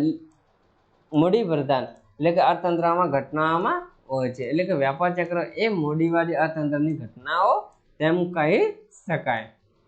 19મી સદી ઔદ્યોગિક ક્રાંતિ બાદ વ્યાપાર ચક્ર વિશેષ પ્રમાણમાં જોવા મળે છે, તે હકીકત અને સમર્થન છે, એટલે કે 19મી સદીમાં ઔદ્યોગિક ક્રાંતિ બાદ વ્યાપાર ચક્ર વિશેષ પ્રમાણમાં જોવા મળે છે, તે હકીકત છે અને સમર્થન પણ કરે છે। તેજીમાં મંદી તરફ ગતિ ઝડપી, જ્યારે મંદીથી તેજી તરફનું પ્રમાણ ઘણું ધીમું હોય છે, એટલે કે જેમ તેજીમાંથી મંદી તરફ ગતિ કેવી હોય છે? ખૂબ જ ઝડપી હોય છે, જ્યારે મંદીથી તેજી તરફની ગતિ કેવી હોય છે? એકદમ ઓછી એટલે કે ધીમી હોય છે। વ્યાપાર ચક્રમાં તેજીના તબક્કામાંથી મંદીના તરફ ગતિ ઝડપી હોય છે, એટલે કે વ્યાપાર ચક્રમાં તેજીના તબક્કામાંથી મંદીની તરફ ગતિ કેવી હોય છે? ઝડપી હોય છે, એટલે કે તેજી તરફથી મંદી તરફ જતા સમય ઓછો લાગે છે, એટલે કે તેજી તરફથી મંદી તરફ જતો સમય કેવો લાગે છે? ઓછો લાગે છે, જ્યારે મંદી તરફથી તેજી તરફ જતો સમય કેવો લાગે છે? વધુ લાગે છે। એટલે કે તેનાથી વિરુદ્ધ આ તબક્કાઓ તેજી તરફ પરિણામ ઘણું ધીમું હોય છે, એટલે કે મંદી તરફથી તેજી તરફનું પ્રમાણ કેવું હોય છે, ઘણું ધીમું હોય છે, અને પણ તેજી તરફથી મંદી તરફ જવાનું પ્રમાણ કેવું હોય છે, ખૂબ જ ઉતાવળું અથવા ખૂબ જ ફાસ્ટ હોય છે. આ મંદીમાંથી બહાર આવતા અર્થતંત્રને ઘણો એવો સારો સમય લાગે છે, એટલે કે જે આ મંદીમાંથી બહાર આવતા અર્થતંત્રને ઘણો એટલે કે ખૂબ જ સમય લાગે છે. વ્યાપાર ચક્રની અસરો અને આંતરરાષ્ટ્રીય વિસ્તરેલ છે, એટલે કે વ્યાપાર ચક્રની અસરો એ આંતરરાષ્ટ્રીય ક્ષેત્ર પણ વિસ્તરેલી છે. વ્યાપાર ચક્ર કોઈ એક દેશ કે ઉદ્યોગ પૂરતું સીમિત રહેતું નથી, એટલે કે વ્યાપાર ચક્ર કોઈ એક દેશ કે ઉદ્યોગ પૂરતું સીમિત રહેતું નથી.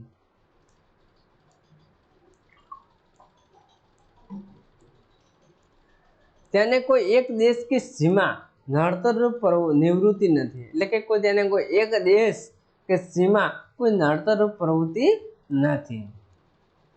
વ્યાપાર ચક્ર અનેક દેશોના ફેલાવો પણ વલણ ધરાવે છે, એટલે કે વ્યાપાર ચક્ર અનેક દેશોનો ફેલાવો પણ તેનું વલણ ધરાવે છે. દાખલા તરીકે જોઈએ તો આંતરરાષ્ટ્રીય વ્યાપાર અને વિદેશ વ્યાપારની વિનિમય લેવડ દેવડ દ્વારા દેશમાં ઉદ્ભવેલી તેજી અને મંદી સમગ્ર વિશ્વના દેશોમાં ફેલાય છે.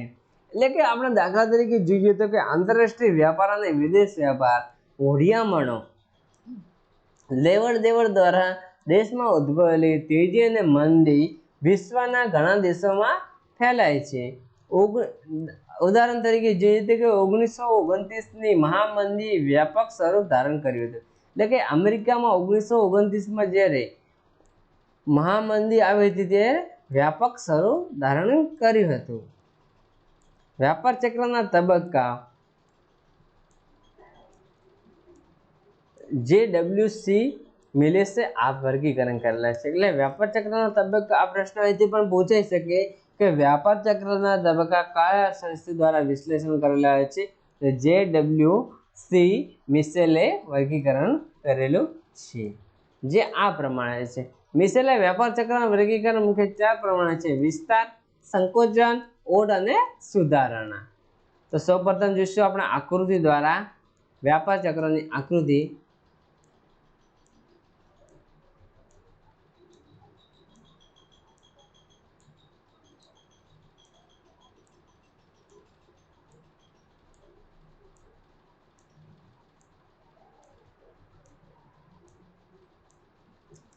જેમાં OY ધરી પર શું દર્શાવેલું છે, આર્થિક પ્રવૃત્તિની સપાટી, અને OX ધરી પર વર્ષોનું પ્રમાણ, જે 2 વર્ષ, 4, 6, 8, 10, 12, 14 અને 16, જેમાં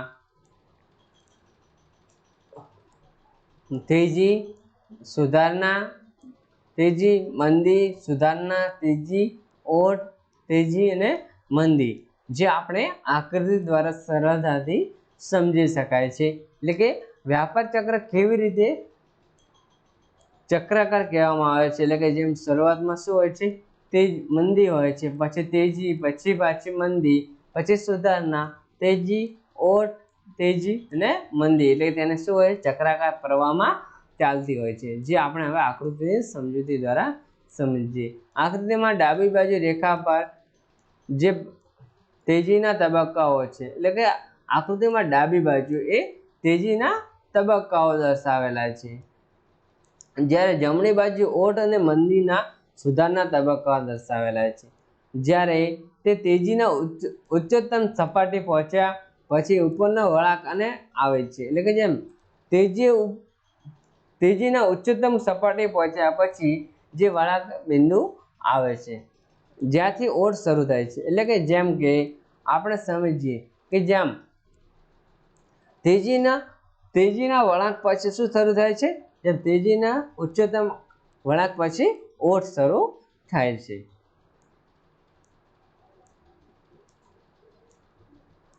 આ સર્જન થતા નીચલા વળાંકે તે બિંદુઓને ઉતરતો જાય છે, એટલે કે આ સર્જન થતા નીચલા બિંદુએ તે નીચે ઉતરતો જાય છે. ત્યારબાદ અર્થતંત્રમાં એવા પરિબળોનું સર્જન થાય છે જ્યાં નીચલા વળાંક તરફ ફરીથી સુધારણાની શરૂઆત થાય છે, એટલે કે જેમ આ પરિબળો દ્વારા નીચલા બિંદુ તરફ સુધારણા તરફ શરૂ થાય છે। આ સુધારણા માટે અર્થતંત્ર ધીમે ધીમે તેજી તરફ ગતિ કરે છે, એટલે કે આ સુધારણા માટે અર્થતંત્ર ધીમે ધીમે ગતિ કરે છે।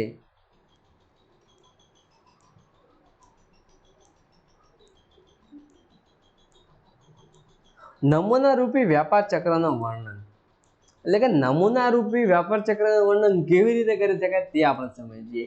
નમૂના રૂપી વ્યાપાર ચક્ર એ તેજી અને ઓટ મંદીના સુધારના તબક્કાઓ અને આર્થિક પ્રવૃત્તિનો થાય છે। એટલે કે નમૂના રૂપી વ્યાપાર ચક્રમાં તેજી અને ઓટ મંદી અને સુધારના તબક્કાઓ કેવી આર્થિક પ્રવૃત્તિ થાય છે તે આપણે જોઈશું, તેનું વર્ણન કરવામાં આવે છે।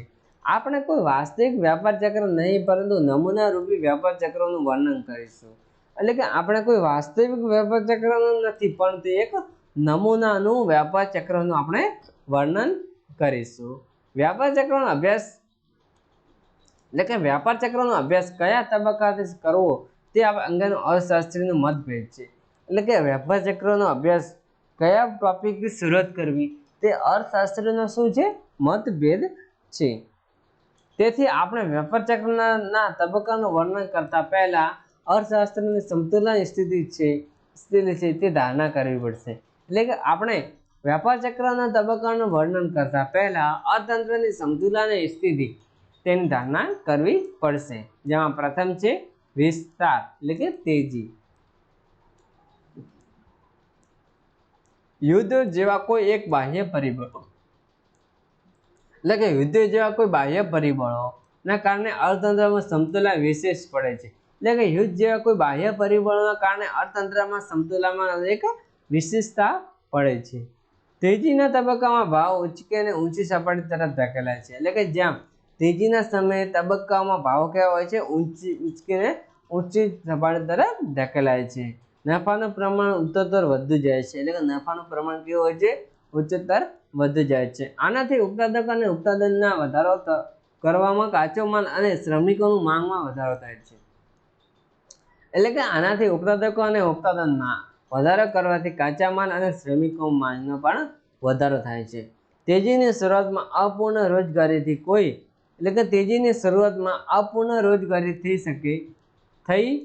એટલે કે તેજીના શરૂઆતમાં અપૂર્ણ રોજગારી થઈ હોય તો તેજીના આરંભથી ઉત્પાદનમાં વધારો થાય છે, એટલે કે તેજીમાં શરૂઆતના અપૂર્ણ રોજગારી થઈ હોય તો તેજીના આરંભના ઉત્પાદનમાં વધારો થાય છે, પરંતુ પૂર્ણ રોજગારી સ્થાપિત થઈ ગયા પછી તે બધી જ સંતુષ્ટ અને તાત્કાલિકમાં વધારો કરી શકાતો નથી, એટલે કે ભાવો ધીમે વધારો થાય છે, પછીના ભાવો એ તીવ્ર ગતિ પકડી આર્થિક પ્રવૃત્તિના વિસ્તાર સાથે તેના વેતનમાં પણ વધારો થાય છે, જેના પરિણામે લોકોમાં વધારો થાય છે, લોકોની માંગમાં શું થાય છે, વધારો જોવા મળે છે।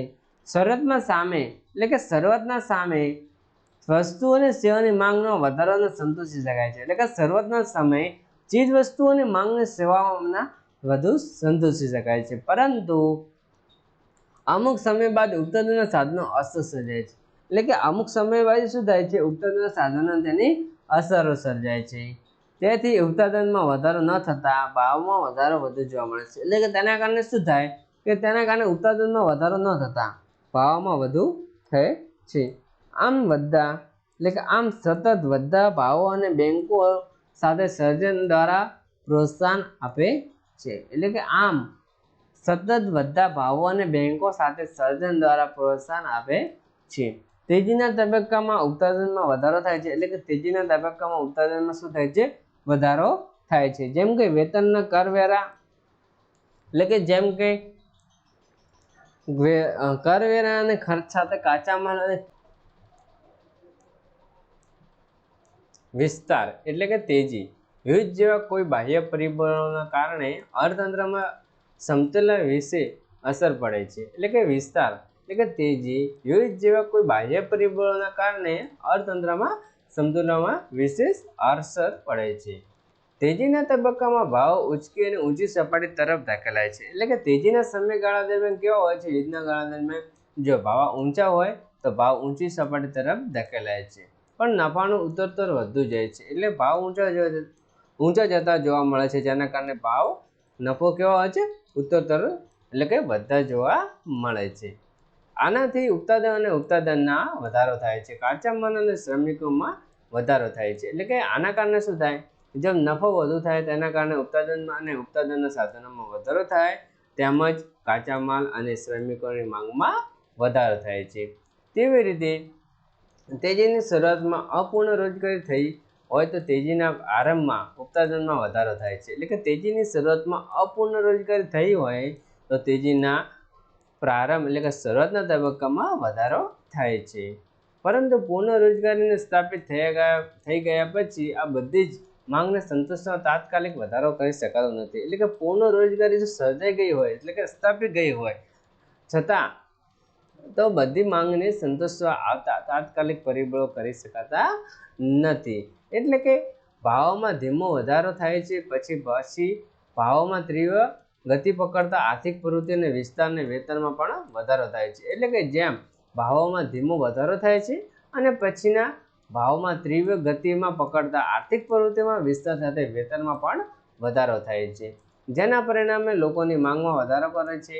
શરૂઆતના તબક્કે ચીજવસ્તુઓ અને સેવાઓ માંગમાં વધારો અને સંતોષી શકાય છે. એટલે કે શરૂઆતના તબક્કે વસ્તુઓ અને સેવાઓના કારણે માંગમાં સંતોષી શકાય છે, પરંતુ અમુક સમય બાદ ઉત્પાદન સાધનો અસરો સર્જાય છે. પરંતુ જેમ અમુક સમય બાદ જે ઉત્પાદન સાધનો શું થાય છે કે તેના કારણે અસરો સર્જાય છે. તેથી ઉત્પાદનમાં વધારો ન થતા ભાવોમાં વધુ હોય છે. એટલે કે જેમ ઉત્પાદનમાં વધારો ન થતા ભાવોમાં પણ વધુ હોય છે. આમ સતત ભાવો અને બેંકો સાથે સર્જન દ્વારા પ્રોત્સાહન હોય છે. એટલે કે જેમ આમ સવારથી ભાવ વધવાથી તે બેંકોના શાક સર્જન દ્વારા પ્રોત્સાહન આપવામાં આવે છે. પ્રોત્સાહન એટલે કે તેમાં ટેકો પૂરો પાડવામાં આવે છે. તેજીના તબક્કામાં ઉત્પાદન ખર્ચમાં વધારો થાય છે. એટલે કે તેજીના તબક્કામાં ઉત્પાદન ખર્ચમાં વધારો થાય છે. જેમ કે વેતનમાં કરવેરા અને ખર્ચ સાથે કાચા માલની કિંમતમાં પણ વધારો થાય છે. એટલે કે તેજીના સમયમાં શું થાય કે જેમ તેજીના સમયમાં વ્યાજ દર, કરવેરામાં ખર્ચ સાથે તેના કાચા માલની કિંમતોમાં પણ વધારો થતો જોવા મળે છે. આમ તેજીના તબક્કા વસ્તુ તથા સેવાની કિંમત વિશેષ વધારો થતો જાય છે. એટલે કે તેજીના સમયમાં કાચા માલ તેમજ અમુક કેટલીક વસ્તુ કિંમતો તેમાં વિશેષ વધારો થતો જોવા મળે છે. ત્યાર પછીનો ટોપિક છે કે તેજીને અંત લાવનાર પરિબળો. તેજીને અંત લાવનાર મુખ્ય 3 પરિબળો છે કે ઉત્પાદન ખર્ચમાં વધારો થાય તો તેના કારણે તેજીનો અંત આવે છે. શાક સર્જનમાં થતો ઘટાડો એટલે કે શાક સર્જનમાં થતા ઘટાડાના કારણે પણ તેજીમાં અંત આવે છે. અને વપરાશ દરમાં ઘટાડો એટલે કે વપરાશમાં ઘટાડો થાય તેના કારણે પણ તેજીનો અંત આવે છે. તો તેજીના અંત લાવનાર પરિબળો વિશે માહિતી મેળવીએ. તેજીને લાંબા સમય સુધી અટકતી નથી કારણ કે અમુક સમય બાદ અર્થતંત્રમાં તેજીનો અંત લાવનાર પરિબળો ક્રિયાશીલ બને છે અને તેજીને આગળ વધતા અટકાવે છે. અર્થતંત્રમાં તેજીમાંથી વાળી અને તે ઓટ તરફ લઈ જાય છે. એટલે કે જેમ તેજી કેવી હોય છે કે તેજી લાંબા સમય સુધી અટકતી નથી કારણ કે તેને અમુક સમય બાદ અર્થતંત્રમાં તેજીને અંત લાવનાર પરિબળો ક્રિયાશીલ બને છે. એટલે કે અમુક સમય જેમ તેજીને પરિબળો એ ક્રિયાશીલ બને છે તેના કારણે તેજીને આગળ વધતા અટકાવે છે અને તેજી અર્થતંત્રમાં તેજી વાળે તેને ઓટ તરફ લઈ જાય છે. તેવી રીતે ઉત્પાદન ખર્ચમાં વધારો. પૂર્ણ રોજગારીની સ્થિતિમાં પહોંચ્યા પછી ઉત્પાદન માંગમાં થતો વધારો એ ખર્ચમાં વધારો લાવે છે. એટલે કે પૂર્ણ રોજગારીની સ્થિતિમાં પહોંચ્યા પછી ઉત્પાદન માંગમાં વધારો થતો લાવે છે કારણ કે અમુક સમય પછી ઉત્પાદનમાં સંઘી સર્જાય છે. એટલે કે જંગી સર્જન સર્જાય છે અને અછતના કારણે ઉત્પાદનના સાધનો વધુ વળતર આપવું પડે છે. એટલે અમુક સંજોગોના કારણે અછતના કારણે ઉત્પાદન મેળવવા માટે વધુ વળતર આપવું પડે છે. તેથી કારણે તે તેજીનો અંત આવે છે. આમ છતાં વેતનને વ્યાજ, ભાડું વગેરે ખર્ચમાં વધારો અને ભાવમાં વધારો પણ થાય છે. એટલે તેવી રીતે વેતન, વ્યાજ, ભાડું વગેરે ખર્ચમાં વધારો થતા ભાવમાં પણ વધારો થતો જોવા મળે છે. એટલે કે થાય છે. પરિણામે ઉત્પાદનોમાં નફામાં ઘટાડો થાય છે અને તેજીમાં અવરોધો સર્જાય છે. એટલે કે પરિણામે શું થાય, જેમ વધારે ભાડું અને વ્યાજ આપવું પડે તેના કારણે તેના નફામાં ઘટાડો થાય છે. તેથી તેજીમાં અવરોધો સર્જાય છે. બેંકો શાક સર્જનમાં થતો ઘટાડો એટલે કે બેંકોના શાક સર્જનમાં થતો ઘટાડો. બેંકોની શાક સર્જન શાક સર્જનની પ્રવૃત્તિ એટલે કે મર્યાદિત હોય છે, એટલે કે જેમ મંદીના સમયે બેંકોની શાક સર્જનની પ્રવૃત્તિ કેવી હોય છે કે મર્યાદિત હોય છે. તેની શાક સર્જનની પ્રવૃત્તિ અમર્યાદિત રીતે આગળ વધી શકતી નથી, એટલે કે અમર્યાદિત રીતે તેની પ્રવૃત્તિ પણ આગળ વધી શકતી નથી. અમુક હદ પછી બેંકો સાથે સર્જન ઓછું કરવું ફરજ પડે છે, એટલે કે અમુક હદ પછી જે મંદીના સમયે બેંકો સાથે તેનું સર્જન કરવું ઓછું કરવું પડે તેવી ફરજ પડે છે. શાક સર્જનમાં ઘટાડવામાં વ્યાજ દરમાં વધારો થાય છે, એટલે કે જેમ શાક સર્જન દરમાં ઘટાડો કરવાથી વ્યાજ દરમાં પણ વધારો થાય છે. આથી ઉત્પાદકો કોની મૂડી રોકાણ મોંઘું લાગે છે તેમજ જામીન કરીને ભાવોમાં ઘટાડો થાય છે, એટલે કે ઉત્પાદકો જે પોતાની મૂડી રોકાણ કરે છે તે રોકાણ કેવું લાગે છે, મોંઘું લાગે છે, તેથી જામીન કરીને ભાવોમાં ઘટાડો થાય છે. જેના કારણે મૂડી રોકાણ પરત પર અસર થાય છે, એટલે કે જેના કારણે મૂડી રોકાણ પર પરત પર અસર થાય છે. આમ શાક સર્જનમાં ઘટાડો કરવાની પ્રવૃત્તિને કારણે તેજીનો વળતર ને પાણી શરૂ થાય છે, આમ ભાવમાં આગળ વધતો અટકે છે. એટલે કે આવી રીતે થવાથી શાક સર્જનમાં ઘટાડો કરવાથી પ્રવૃત્તિને તેજી તરફ વાળતા પાણી શરૂ થાય છે અને ભાવ વધવાથી આગળ વધતો અટકે છે. વપરાશની વૃદ્ધિ દરમાં ઘટાડો, એટલે કે જેમ વપરાશ વૃદ્ધિમાં ઘટાડો કરવાના કારણે તેજીનો અંતમાં, એટલે કે કેવી રીતે કે તેજીના તબક્કામાં પ્રજાની આવક વધારે હોય છે, એટલે કે જેમ વધુ તેજી હોય તો પ્રજાની આવક કેવી હોય છે, વધારે હોય છે. પરંતુ જેમ આવકમાં વધારો થાય છે તેમ આવકનો વધુને વધુ ભાગ વપરાશના બદલે બચત તરફ વળતો હોય છે. જેમ તેજીના કારણે લોકોની આવક કેવી હોય છે, વધારે હોય છે, પણ તેમ તેજીના કારણે લોકોએ વધુને વધુ આવક મેળવે છે અને વધુને વધુ તેને વપરાશના બદલે શું કરતા હોય છે, લોકો બચત તરફ વળતા હોય છે, એટલે કે બચત કરતા હોય છે. એટલે કે તેને સીમાંત વપરાશ વૃદ્ધિ ઘટે છે, એટલે તેના કારણે શું થાય, લોકો વધુને વધુ બચત કરે તેના કારણે સીમાંત વપરાશ વૃદ્ધિ ઘટે છે. તેથી વિકાસની અમુક કક્ષા સુધી પ્રાપ્ત થયા બાદ ચીજવસ્તુ માંગમાં ઘટાડો થાય છે, એટલે કે વિકાસની અમુક કક્ષા સુધી પહોંચ્યા બાદ ચીજવસ્તુ માંગમાં શું થાય છે, ઘટાડો થાય છે. તેથી ઉત્પાદન અને રોજગારી આવકમાં ઘટાડો થાય છે, એટલે કે આના કારણે શું થાય કે ઉત્પાદનમાં અને રોજગારી આવકમાં ઘટાડો થાય છે. અને પછીનો ટોપિક છે ઓટ. વ્યાપાર ચક્રમાં તેજી તથા મંદીના વચ્ચેના ગાળાને ઓટ કહેવામાં આવે છે. એટલે કે ઓટ એટલે શું એ પ્રશ્ન બધાને ઉદ્ભવતો. ઓટ એટલે કે વ્યાપાર ચક્રની તેજી અને મંદીના વચગાળા દરમિયાન જે ઉદ્ભવે છે તેને ગાળાને શું કહેવાય છે, ઓટ કહેવાય છે. ઓટના તબક્કે સમયગાળો પ્રમાણ ટૂંકો હોય છે, એટલે કે ઓટનો સમયગાળો કેવો હોય છે, ખૂબ જ ટૂંકો હોય છે. ઓટના તબક્કે ભાવો અને નફાનો ઘટાડો થાય છે, તેથી ઉત્પાદન અને રોજગારી આવકો પણ ઘટે છે. એટલે કે ઓટના સમય કેવો હોય છે કે ઓટના સમયે નફાનું પ્રમાણ ઘટે છે, તેને ઉત્પાદન અને રોજગારીના આવકો પણ ઘટે છે. આની સાથે શેર બજાર, નાણાં તેમજ વસ્તુ બજારના પ્રવૃત્તિઓને ધીમી મંદ થાય છે. એટલે કે આના કારણે શું થાય, આની કારણે શેર બજાર, નાણાં બજારની તેમજ વસ્તુની બજારની પ્રવૃત્તિઓમાં ધીમી અને મંદ થાય છે. ભવિષ્યમાં વધુ ભાવો ઘટશે તેના કારણે મૂડીરોકાણ પણ ઘટે છે. એટલે કે જેમ ઓટના કારણે કેવું પ્રવૃત્તિ સર્જાય છે કે ભવિષ્યમાં હજી ભાવો ઘટશે, તેથી લોકો તેને બચત કરવાથી ડરે છે, તેના કારણે મૂડીરોકાણ પણ ઘટે છે. પરંતુ ઉત્પાદન અને ખર્ચ તરત જ ઘટાડો કરી શકાતો નથી, એટલે કે પરંતુ ઉત્પાદન ખર્ચમાં તરત જ, એટલે કે ખૂબ જ ઝડપથી તેનો ઘટાડો કરી શકાતો નથી. આથી ઉત્પાદકો ચાલુ રાખવાનો પોસાતો નથી, એટલે કે જેમ ઉત્પાદન ખર્ચ તરત જ ઘટાડી શકાતો નથી, તેથી ઉત્પાદન ચાલુ રાખવા તેને પોસાતું નથી, એટલે કે તેને નફો ખૂબ જ ઓછો પરિણામે ખોટ જાય છે. કેટલાક ઉત્પાદકો ઉત્પાદન બંધ કરી નાખે છે, એટલે કે જેમ ઓટના સમય કેવું હોય છે, જેમાં ઉત્પાદનમાં વસ્તુ ઉત્પાદન તો કરે છે પણ તેના નફો પ્રાપ્ત નથી થતો, તેના કારણે ઉત્પાદકો શું કરતા હોય છે, ઉત્પાદન બંધ કરી દેતા હોય છે. બેંકોનું નવું ધિરાણ આપતા પણ બંધ કરી દે છે. પછી વળી કેટલાક ઉદ્યોગ ધંધાઓમાં બેંકો જે નવું ધિરાણ આપતા હોય તે પણ બંધ કરી દે છે અને જૂનું ધિરાણ વસૂલ કરવાનો પ્રયત્ન કરે છે, અને જેમ પણ આગળની જે લોન આપેલી હોય તેને વસૂલ કરવાનો અથવા ધિરાણ આપેલું હોય છે તેને વસૂલ કરવાના પણ તે પ્રયત્ન કરતા હોય છે. આમ નાણાંનો પુરવઠો ઘટતા નાણાંનું ચલણ ઘટે છે અને અર્થતંત્રના મંદીના તબક્કામાં સપડાય છે. એટલે કે આવી રીતે નાણાંનો પુરવઠો ઘટતા નાણાંના ચલણ વેગ ઘટે છે અને અર્થતંત્ર મંદી તરફ સંકળાય છે. તો આવી જશે મંદી અને સંકોચન. મંદીના તબક્કે આર્થિક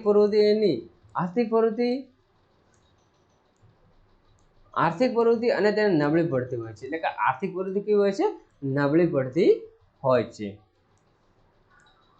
વસ્તુ અને સેવાનો ઉત્પાદન તથા રોજગારીમાં ઘટાડો થાય છે. એટલે કે મંદીના સંકોચનમાં કેવું હોય છે કે વસ્તુ અને સેવાના ઉત્પાદન રોજગારીમાં ઘટાડો થતો હોય છે. નિરાશાજનક વલણો હોય છે. એટલે કે મંદીના સમયે કેવા વલણો હોય છે? નિરાશાજનક વલણો હોય છે. મંદીના સમયે ઉત્પાદક અને વેપારી ભવિષ્યમાં નિરાશાજનક લાગે છે. એટલે કે મંદીના સમયે વેપારી અને ઉત્પાદકને કેવું લાગે છે કે નિરાશાજનક લાગે છે.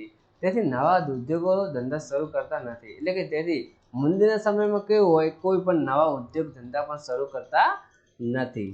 ચાલુ ઉદ્યોગ ધંધા બંધ જેવી સ્થિતિ હોય છે. એટલે જે જૂના ઉદ્યોગો છે પણ તે પણ બંધ થવાની સ્થિતિ આરે આવેલા હોય છે.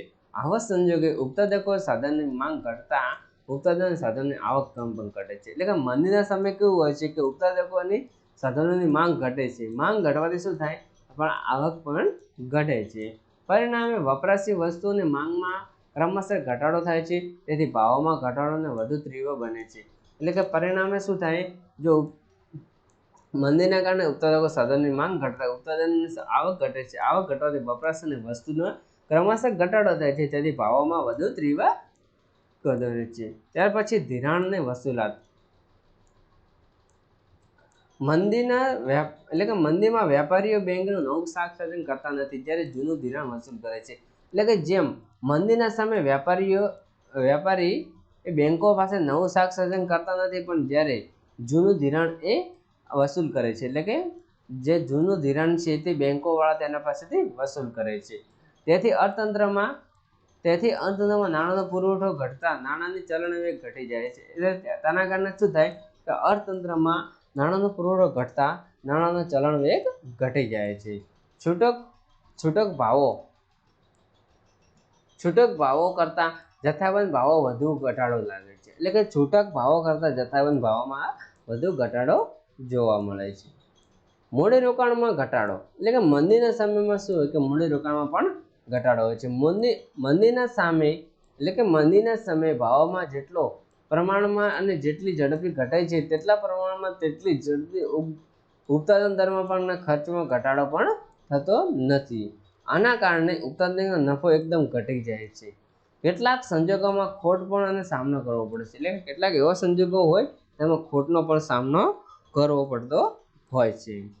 આમ ભવિષ્ય અંગે નિરાશાજનક અને સંકોચન ગાળા લંબ આવે છે. એટલે કે ભવિષ્યમાં આવા ગાળા નિરાશાજનક અને સંકોચન ગાળાને લંબાવે છે. મંદીનો અંત.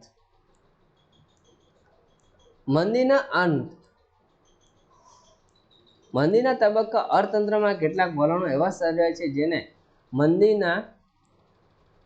મંદીમાંથી બહાર કાઢી સુધીના અને તબક્કા તરફ લઈ જાય છે. જે આ મુજબ છે. વસ્તુ તથા સેવાના જથ્થાબંધ ઘટાડો. મંદીના સમયે ઉત્પાદનમાં ઘટાડો થાય છે, તેથી સેવા જથ્થા ઓછો રાખવાનો હોય છે. તે સમય ખલાસ થઈ જાય છે, કારણ કે આ સમયે ન્યૂનતમ વપરાશ ચાલુ રહે છે. તેથી વસ્તુને સર્જતા ભાવો અને કાઢતા અટકે છે અને તેથી ધીમે ધીમે તે તરફ વલણ હોય છે. ઉત્પાદન ખર્ચમાં ઘટાડો. એટલે કે ઉત્પાદન ખર્ચમાં ઘટાડો. મંદીના તબક્કે આર્થિક પ્રવૃત્તિના ઘટાડાના કારણે ઉત્પાદન ખર્ચમાં પણ સાધનો પણ બેકાર પડેલા હોય છે. આ સાધનો નીચા વળતર પણ તેને કામ કરવા તૈયાર હોય છે. એટલે કે જેમ મંદીના તબક્કે આર્થિક પ્રવૃત્તિના ઘટાડાના કારણે ઉત્પાદનમાં સાધનો પણ બેકાર પડેલા હોય છે. આ સાધનોને નીચા વળતર પણ તેને કામ કરવા તૈયાર હોય છે. આમ ઓછા ખર્ચે ઉત્પાદનમાં વધારો કરવાની શક્યતા સર્જાય છે. એટલે કે આવી રીતે ઓછા ખર્ચે ઉત્પાદન કરવાની વધુ શક્યતા સર્જાય છે. ઉપરના પરિબળો સંયુક્ત અસર કારણે ભાવો તથા ખર્ચમાં સંબંધો સુધારો થાય છે. નફાની આશા જણાતા નિરાશાજનક દૂર થાય છે. અર્થતંત્રમાં સુધારા તરફ ગતિ કરે છે. એટલે કે નફાની આશા જણાતા નિરાશાજનક દૂર થાય છે અને તેની સુધારણા તરફ ગતિ કરે છે. સુધારણા. ઉપરયુક્ત પરિબળો મંદીમાંથી અર્થતંત્રના સુધારના તબક્કા તરફ લઈ જાય છે. સુધારણા નીચલા વળાંક બિંદુ અને પછીની સ્થિતિ છે. એટલે કે સુધારણા એ નીચલા વળાંક પછીનો બિંદુ છે. આ બિંદુ અર્થતંત્રમાં સુધારણા તરફમાંથી ત્રીજી તરફ ગતિ કરે છે. એટલે કે જેમ સુધારણા પછી શાનું બિંદુ આવેલું છે? ત્રીજી તરફ તે ગતિ કરે છે. સુધારણાના આ તબક્કાની શરૂઆત બજારમાંથી માલના જથ્થો અને ખલાસ થઈ ગયા જતા ભાવો વધે છે. એટલે કે જેમ સુધારણાના તબક્કાની શરૂઆત ક્યારે થાય છે? કે બજારમાંથી માલનો જથ્થો ખલાસ થઈ જતા ભાવો વધે છે. એટલે કે જેમ ઉત્પાદનો દ્વારા જે બજારમાં વસ્તુ મૂકવામાં આવે છે, જ્યારે તે વસ્તુનું પ્રમાણ ઘટી જાય છે, તેના કારણે જે ભાવો વધે છે, તેના કારણે તે સુધારણા પછી તે તેજીનો ઉદ્ભવે છે. ઉત્પાદક અને વેપારીઓ ખોટને સ્થાને નફો ગાળે છે, વધે છે. એટલે કે જેમ મંદીના સમયે જેના ખોટના બદલે તે સુધારણા સમયે તેને નફો પ્રાપ્ત થાય છે. મૂડી રોકાણ માટે બેંકો ઓછા વ્યાજે નાણાં પૂરા પાડે છે. એટલે કે સુધારણા પછી જેમ ત્રીજી તરફ પ્રદાન કરે છે, તેથી મૂડી રોકાણ કરવા માટે બેંકો ઓછા વ્યાજ દરે પૈસા પણ આપે છે, જેના પરિણામે મૂડી રોકાણ કરવાની પ્રેરણા મળે છે. એટલે કે જેમ બેંકો ઓછા વ્યાજે પૈસા આપતી હોય, તેને કારણે તેને ઉદ્યોગ શરૂ કરવાની પ્રેરણા મળે છે. મૂડી રોકાણ વધારા થતાં ઉત્પાદનમાં રોજગારી તથા આવકમાં વધારો થાય છે. એટલે કે મૂડી રોકાણમાં વધારો થવાથી ઉત્પાદન તથા રોજગારીમાં અને આવકમાં પણ વધારો થતો હોય છે. આમ તેજીના તબક્કા અર્થતંત્રનો પ્રવેશ વેપાર ચક્રનો એક ચક્રાકાર પૂરો ફરવો પડે છે. એટલે કે આમ તેજીના તબક્કામાં અર્થતંત્રને પ્રવેશવા માટે વેપાર ચક્રનો એક ચક્રાકાર ફરવો પડે છે. આમ અર્થતંત્રમાં આવતા ચક્રાકાર પરિવર્તનને વ્યાપાર ચક્ર કહેવાય છે. એટલે કે આમ અર્થતંત્રમાં આવતા ચક્રાકાર પરિવર્તનને શું કહેવામાં આવે છે? વ્યાપાર ચક્ર કહેવામાં આવે છે. યાદ રહે કે આ પરિવર્તનો માંગ અને પુરવઠા આધારિત વ્યવસ્થા એટલે કે મૂડીવાદી વધારવામાં આવે છે. મૂડીવાદી વધારવામાં આવે છે. આ જોયું આપણે વ્યાપાર ચક્ર વિશે એક જ ડિટેલ્સમાં. વ્યાપાર ચક્ર શું છે, વ્યાપાર ચક્રના પ્રકાર, વ્યાપાર ચક્રના તબક્કા વિશે આપણે આ વિડીયોમાં માહિતી મેળવી. જો આમાંથી તમને કોઈ પ્રશ્ન હોય તો તમે કોમેન્ટ કરી પૂછી શકો છો. આભાર.